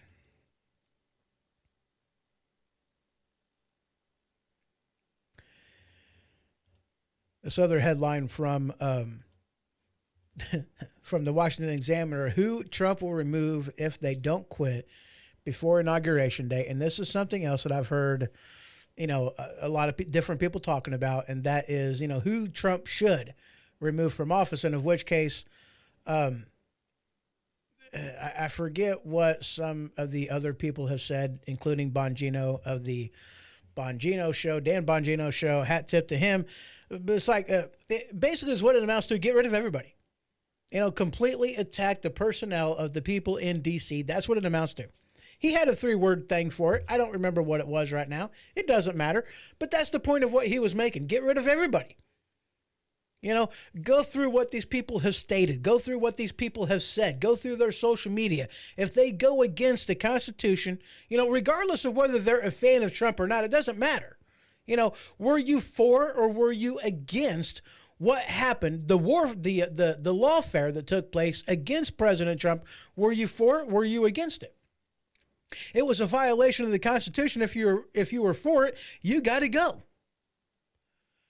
You can't be part of the executive branch and not want to follow through and support the President of the United States of America. That's what your job is. There's a TV series I watched a while back ago, and I really should watch it again. It was a good series. It was, The West Wing with Martin Sheen and others.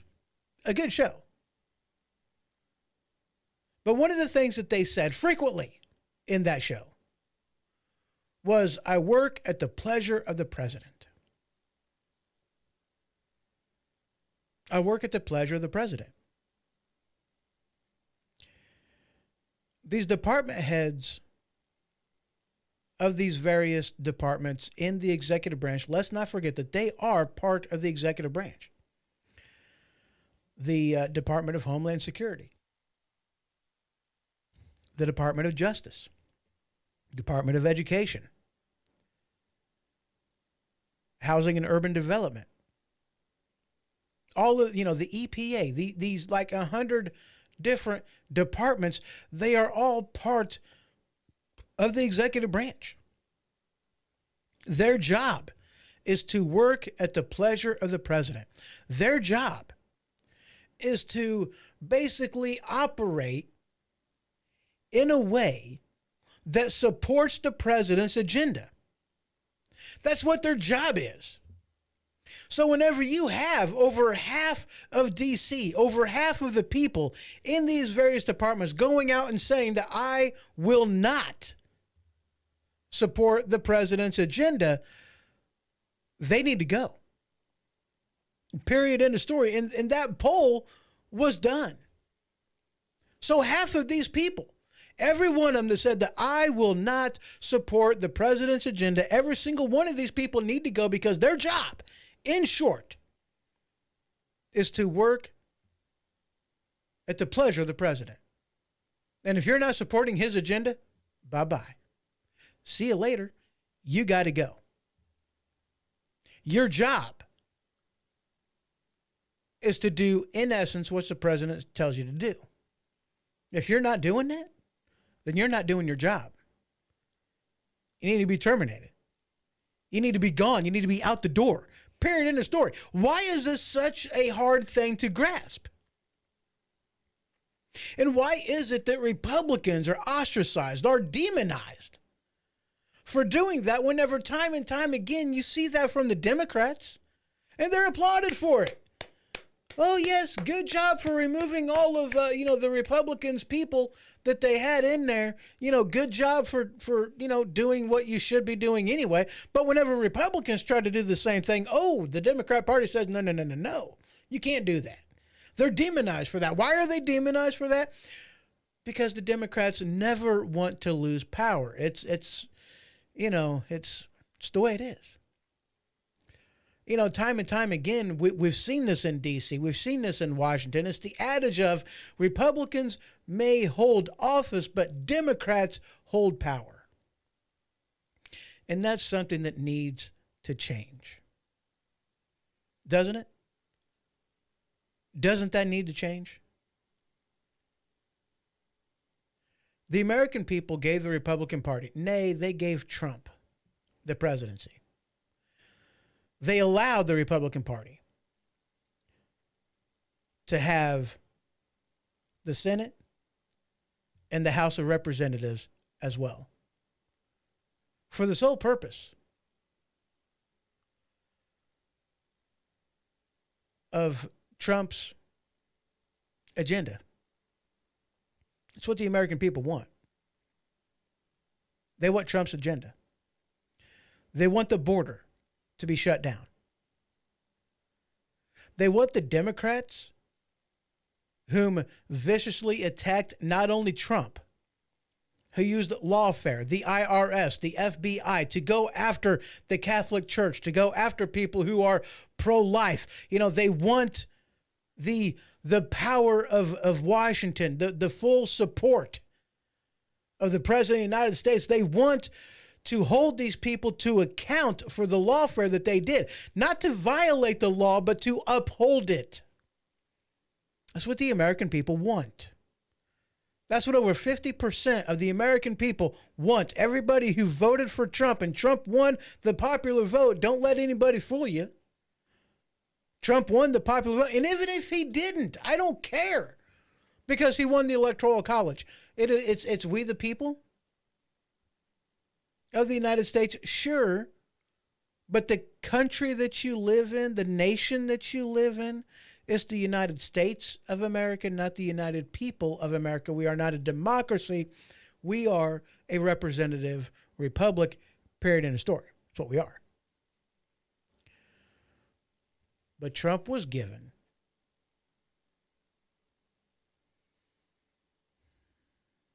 the stamp of approval of the majority of the American citizens to carry out his agenda. And these people that were put in office below ticket of him were told to do the same thing. That's what they were told to do.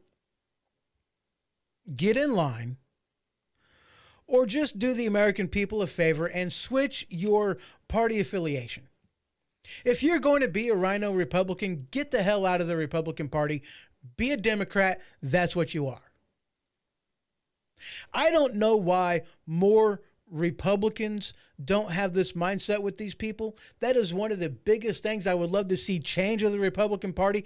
Get rid of all these people like Mitch McConnell. Holy crap. Why the hell is he there? I have absolutely no idea.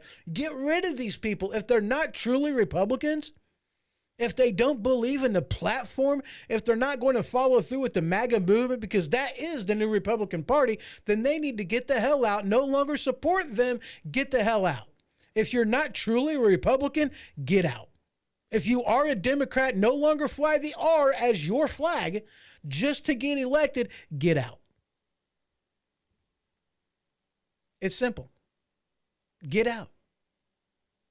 Mitch McConnell, bye-bye. You're not a Republican. You're a rhino. You have no place in the Republican Party. Mitt Romney, who's already gone, or at least should be, he's not a Republican. Bye-bye. And there's far too many rhinos up in Washington. They need to go. If you're not going to further the Republican Party's agenda, their platform, the thing that they've had for numerous years, lower taxes, small government, then you need to go. We're falling apart as a nation. We really are. In essence, it's because of the Democrat Party. They've failed the entire country. But so is the Republicans, because they have allowed this crap to happen. I don't blame people for not wanting to get involved in politics. I really don't. I don't blame people whatsoever. I held the same belief for numerous years because it really didn't matter, because there were so many people up in Washington that were rhino Republicans that it just didn't matter. No matter how hard you fight, no matter how many people come together and vote for the president, even if God from heaven above came down, pointed his hand to our side of the field. Name that movie reference. It was a good one, by the way. It just doesn't matter.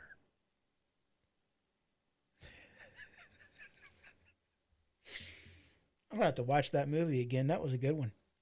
But anyway, name that movie. Let me know down in the chat. Let me look. There it is. Yeah, let me know in the chat. Name that movie reference. It was a good one. It really was. I liked it. Name that one. I bet you don't get it.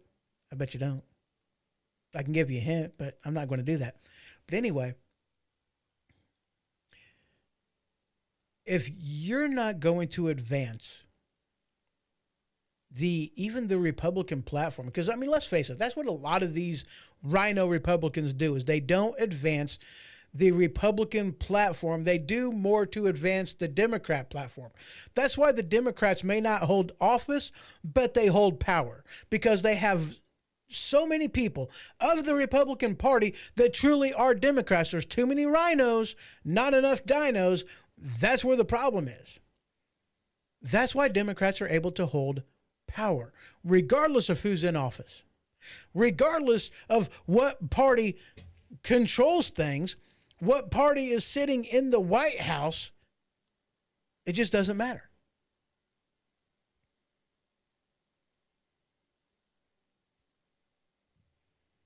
It just doesn't matter.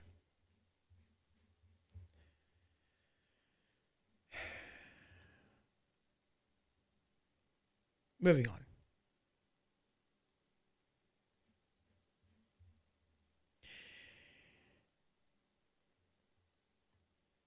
So we've talked about his official portrait. We've talked about some executive orders that we would like to see, because I want to see these different things. I want to see them taken down, taken apart. I want to see DACA removed. I want to see, the stay in Mexico put back in place. I want to see our border laws actually enforced. I want to see our border protected. I want to see a wall, a glorious wall. That's what I want to see. That's exactly what I want to see. I want to see drill, baby, drill. I want to see that. I want America to be, as they were before, a net exporter of oil. I no longer want to be beholden to OPEC with our fuel prices. Why are we? We have a lot of oil right underneath our feet. We don't need to import oil from anybody. We have plenty. We can do it better, cleaner, faster than anybody else. Why don't we? If we truly cared about the environment, we would. And why did I say it like this? Well, because we do it better, we do it faster, we do it cleaner. I mean, we might as well just face the music whenever it comes to the majority of our power grid is powered by coal, natural gas. I mean, the majority of our lives, the majority of everything, the majority of travel, it's all done by, fossil fuel, or actually natural fuel, if you really want to be honest with it, because, I mean, let's face it, it is natural. Natural gas, natural fossil fuel, it occurs in nature. It wasn't, man-made. The globe made it, and it is prior to, popular belief. Fossil fuels, crude oil. It's a renewable energy source. We've actually figured out how to make oil, like actual oil, crude oil, black gold, Texas tea. We know how to make it. We have the recipe. We know how to do it. I'm not kidding. I'm not joshing you. I wouldn't do that. I would never shit you. You're my favorite turd. We have the recipe. We know how to make oil now. We've discovered it. It is a renewable energy source. Did you know that? Did you know that oil was a renewable energy source, that we know how to make it? We actually know how to make oil. It's a bacteria. I mean, it's basically Soylent Green. Yeah. But it's a bacteria that makes it. And some pressure. Maybe a little bit of heat thrown in there too. We know how to make oil. We have the recipe. We know how to do it. Did you know that? Did you know that oil is now a renewable energy source? That it's not just something that once it's gone forever and it'll never happen again. No. We can make it. We can make it. I mean, yeah, we can dig it up out of the ground, but we can also make it. Make it. Yeah. Now you know. Hey, listen. Never mind. We'll get into that a little later. But anyway,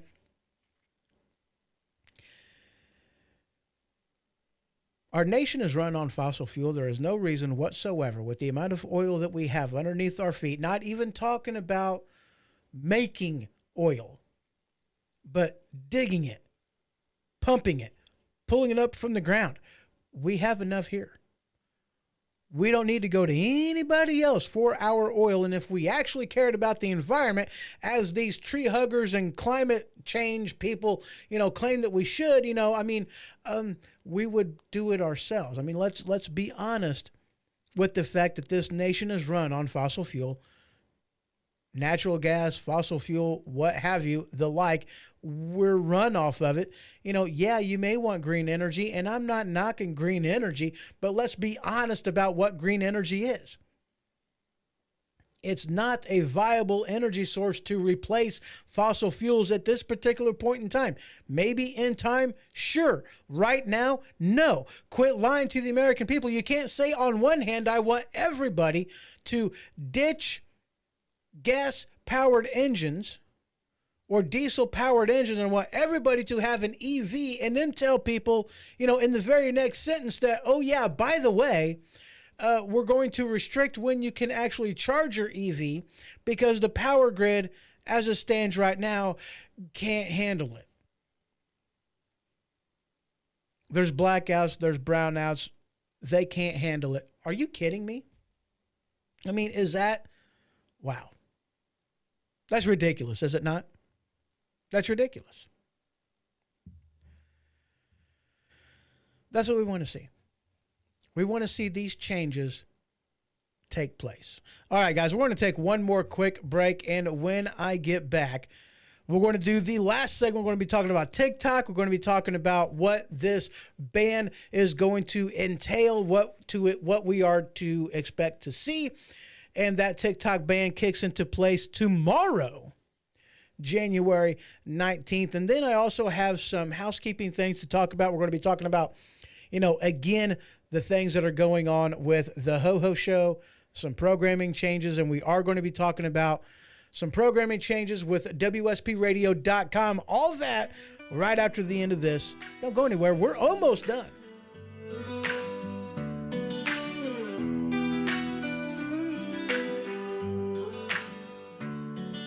Alarm clock rings like a wild hurricane. Eyes half open, I'm feeling the strain. Stumble out of bed, it's another new day. What's my routine? What's the best way?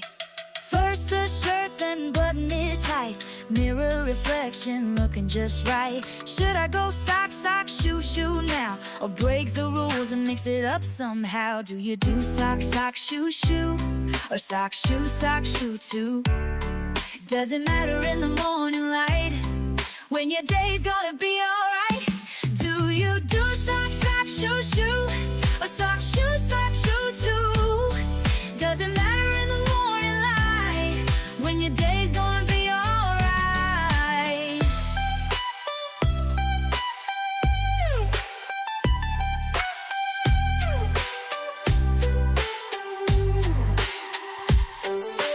Jeans or skirt, what mood am I in?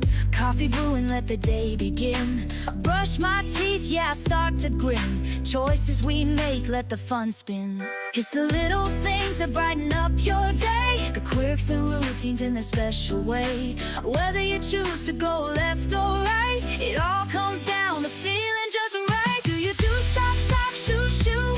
Or sock, shoe too? Doesn't matter in the morning light, when your day's gonna be alright.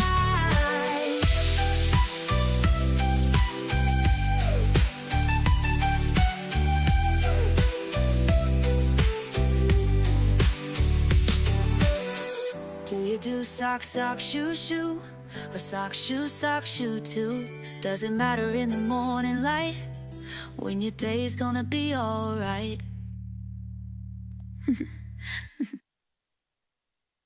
Have you ever sat down on your throne just to find out that you are dangerously low on shift tickets, making it to where you have to make a mad dash to the store just to pick yourself up some? If this has ever happened to you, pick up the #1 most rated toilet paper found in Uranus and use what the professionals use. Angel Soft. See, I'm just not a fan of some toilet paper. Some of them it's like putting a pillow between your nice rosy. Others, like John Wayne toilet paper, it's like using sandpaper.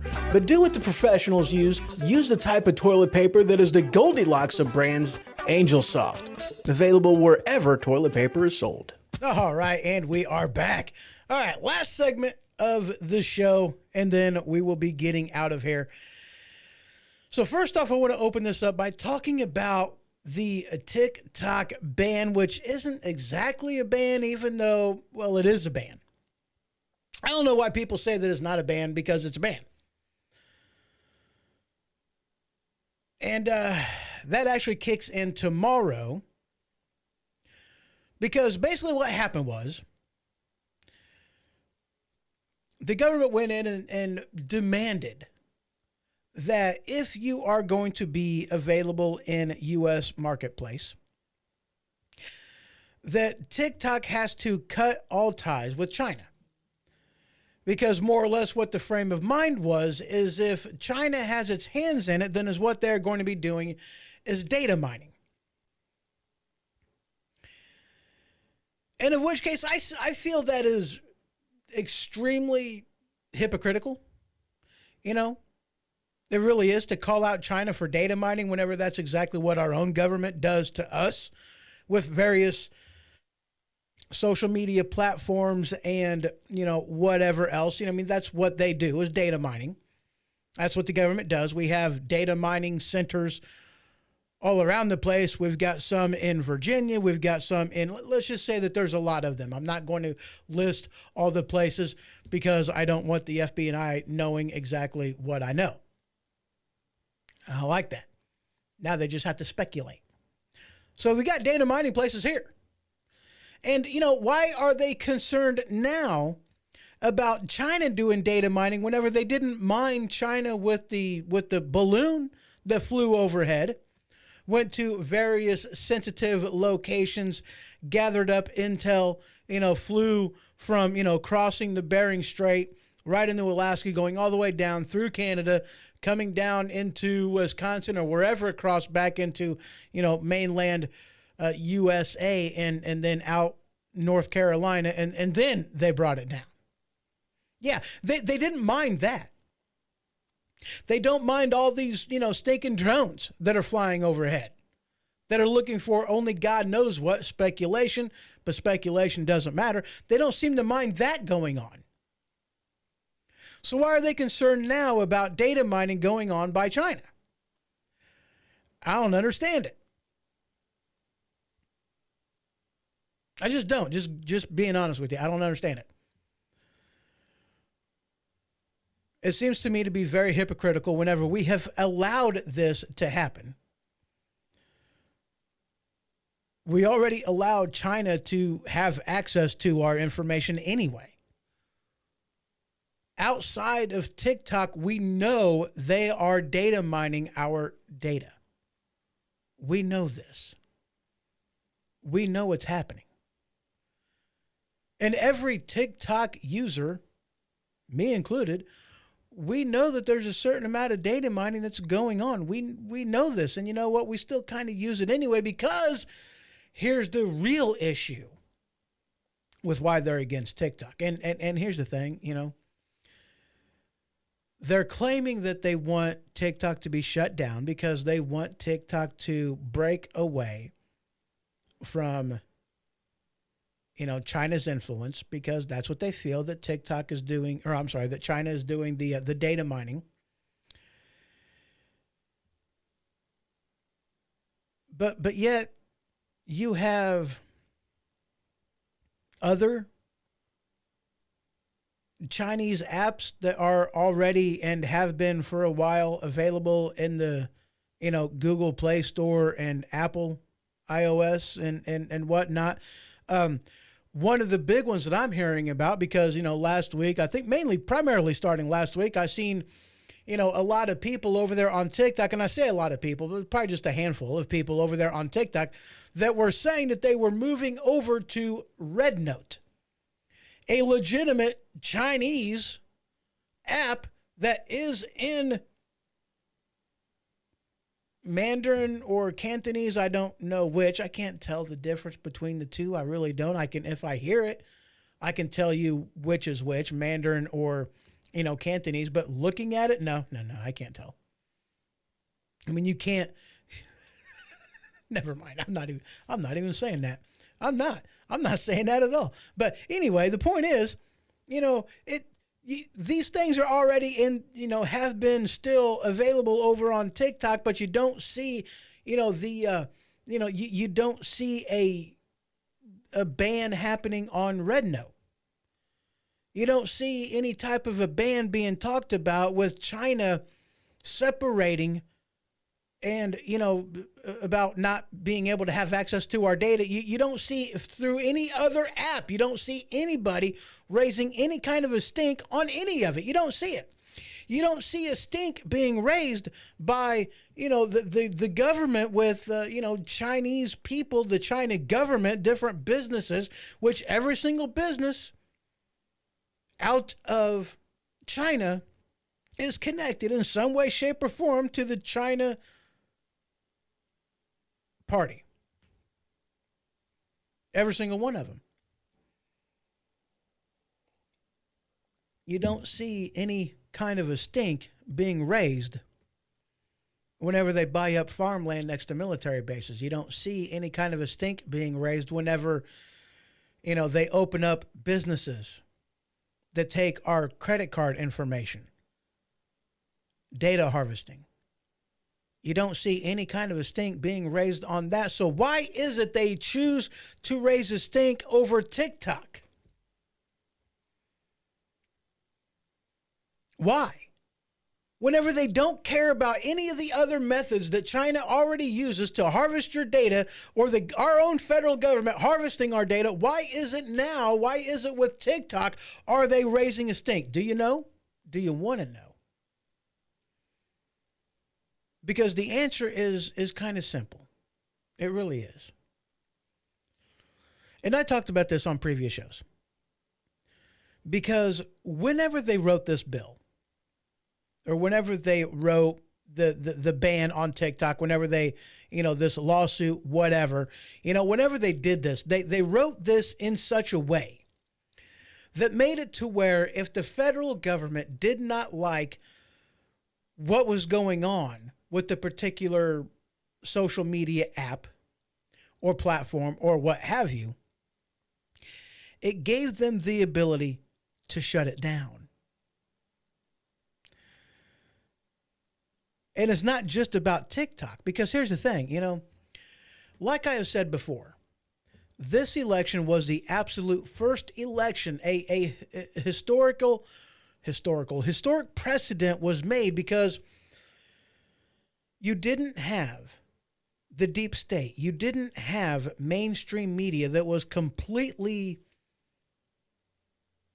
in control of the narrative. You had free speech platforms like X, like Rumble, like Truth Social, and yes, like TikTok. Even though TikTok is,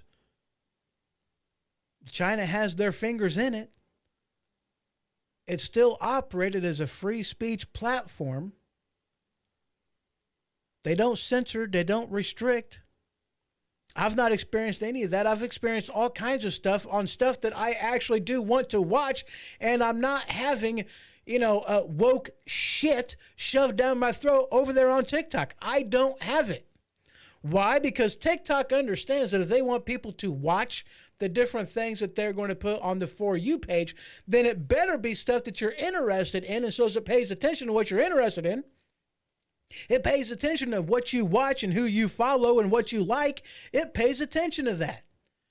And it only will give you more of the same. Duh, what a novel idea, right?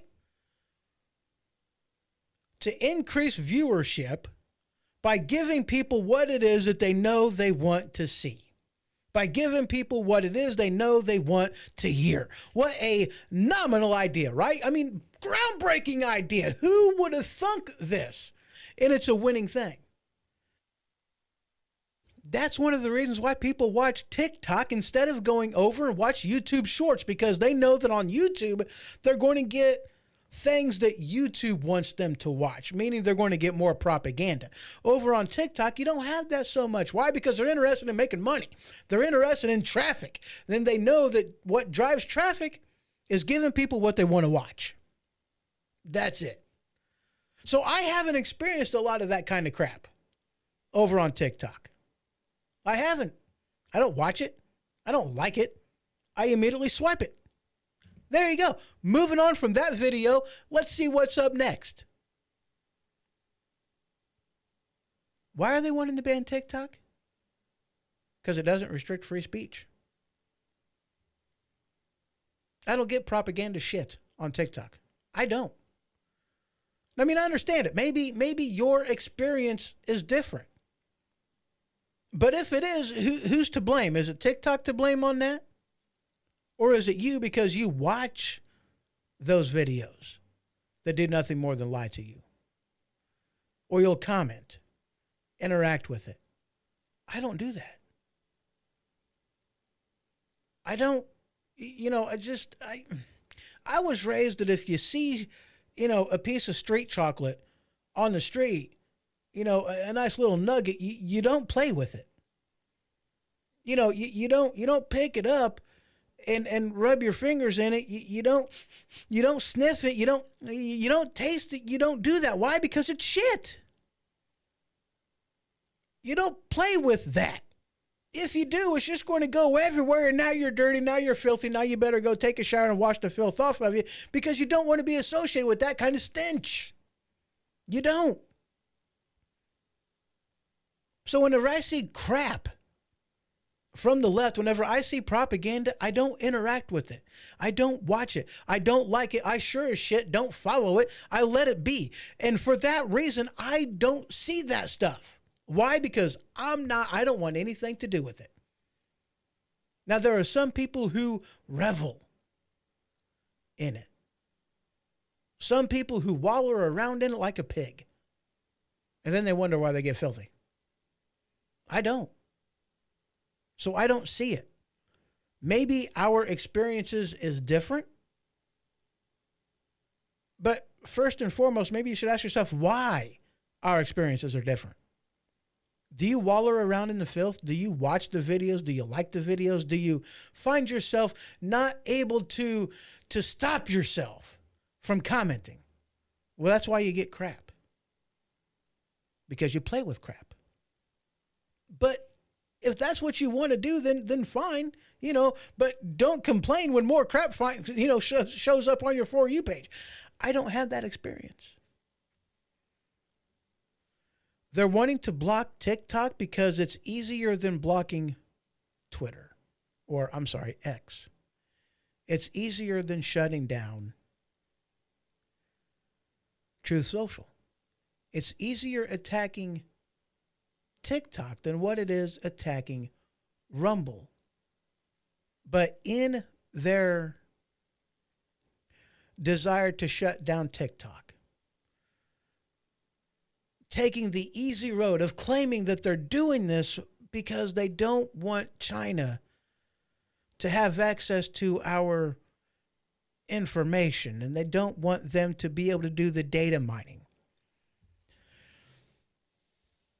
Even though they allow it from all kinds of American companies, Meta being one of them, even though our own government does that exact same thing through other social media platforms, we know this.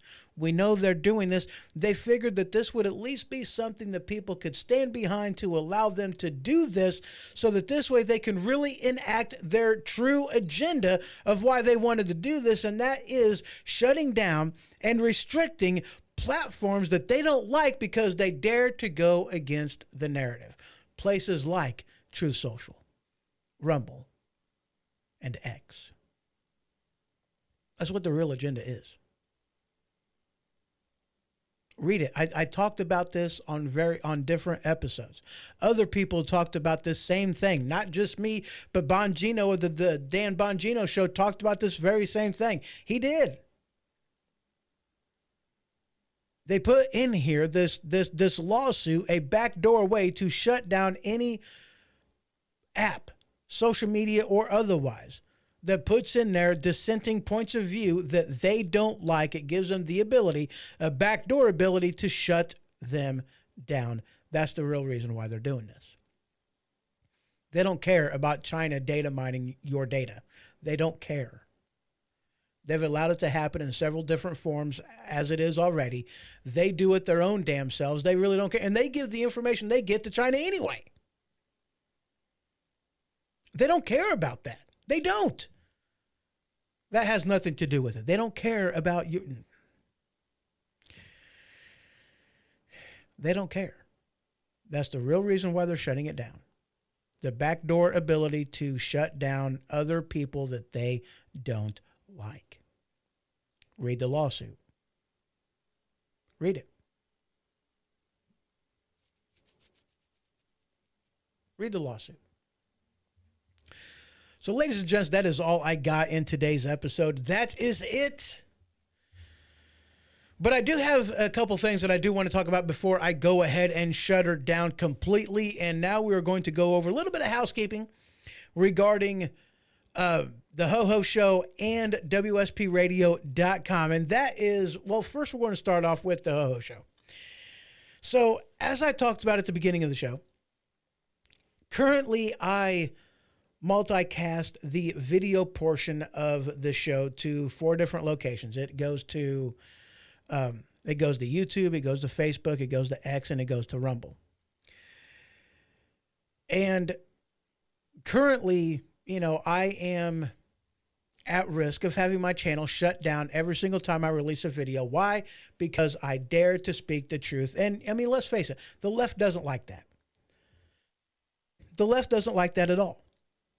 And I've had numerous videos taken down over there on YouTube, and you know, I'm not a fan. I don't trust, and we talked about this. Brian even mentioned it earlier in the show, that I don't trust these various places to, you know, actually support free speech. I don't trust them. And for a while, I've been waiting for the other shoe to drop because I dare to speak truth. I'm not going to allow my voice to be silenced just because it's information they don't want to be put out there. I'm a defender of free speech. Duh, defending the Constitution is what we do here on the HoHO Show. So I've just been waiting for the other shoe to drop. And the problem is, you know, I don't get all that much views from YouTube. I don't get many views from X. I don't get very many views out of Facebook because, you know, they're throttling my content. You know, they're not allowing it to be as easily searched. You got to know what you're searching for in order to find my shit. I mean, you just do. You know, you kind of got to be told. And it doesn't help me. I mean, it just doesn't, you know. So I don't see the point of streaming the live shows over there to platforms that, one, they don't honor or respect free speech, and I really don't get a lot of traffic out of there anyway. And, well, I can save myself $20 a month by just getting rid of my subscription to Restream.io, which is what I use to do the multi-streaming. And if I just stream over to Rumble, which is where the majority of my listeners are at. And hello over there in Rumble. I appreciate you. I really do. I would like to see everybody go over there because, I mean, let's face it, Rumble is and has been from day one a free speech platform. I am grateful for Rumble. I am very happy and pleased that they have done a lot to actually make streaming to their platform a lot easier to do. It's fantastic and amazing. It really is. You know, so I'm excited about that. I really am. I'm excited to see that. And so I'm going to save myself some money, no longer stream to all these other places where I really don't get a lot of traffic. And if you are still interested in seeing the live show, just download the Rumble app. Follow and subscribe to the channel. That's all you got to do. You can follow the link in the description. It's in there. link.thehohoshow.com/rumble. That'll take you right to the channel. You can subscribe right there. If you're confused on that, just head on over to thehohoshow.com, and that main page right there, you can scroll down, see a link for Rumble. There you go. It's right there. Downloaded the app is free. It doesn't cost you anything to watch the show. Why not support a free speech platform? If you're here, then you care about the freedom of speech. Now, the problem is because I use odoo.com, and even GoDaddy was the same way. You know, they are my hosting platform whenever it comes to my website. They unfortunately only allow an embedded YouTube or Vimeo player whenever it comes to an embedded video player. It's only YouTube or Vimeo, and that's it. I used to use Vimeo, and I figured with them being a paid platform that maybe they would respect, you know, freedom of speech a little bit, but they don't. They're just as bad as, you know, they're just as bad as YouTube is whenever it came to taking down my content because I dared to speak the truth. And I was like, okay, look, why would I pay money to have my content removed from your site, you know, whenever I can go to YouTube and get that for free, right? I'm not going to do it. I'm not going to pay you to remove my content. Screw you. I'm going elsewhere. I'm taking my ball and I'm going home. Ski guys, I'm going home. That was my outlook on it. So, I mean, I dumped Vimeo about as quickly as I subscribed to them because that's what they dared to do. It's like, dude, I own this channel. I'm paying for it. And you're going to take down my content? Why would I pay to have my content removed when I can go to YouTube and have my content removed for free? That's what it amounted to. So I don't use Vimeo. Why? But since I still have to use Vimeo, or since I still have to have, or at least I want my videos to be available over there on YouTube, or I'm sorry, over there on my website, and considering YouTube, which does it for free, or Vimeo is the only two video players that they allow videos from, I'm like, So I will still be uploading videos over on YouTube after the fact. I'm not going to be streaming live there anymore, but I will be uploading them so that this way they can be viewed over there on my website.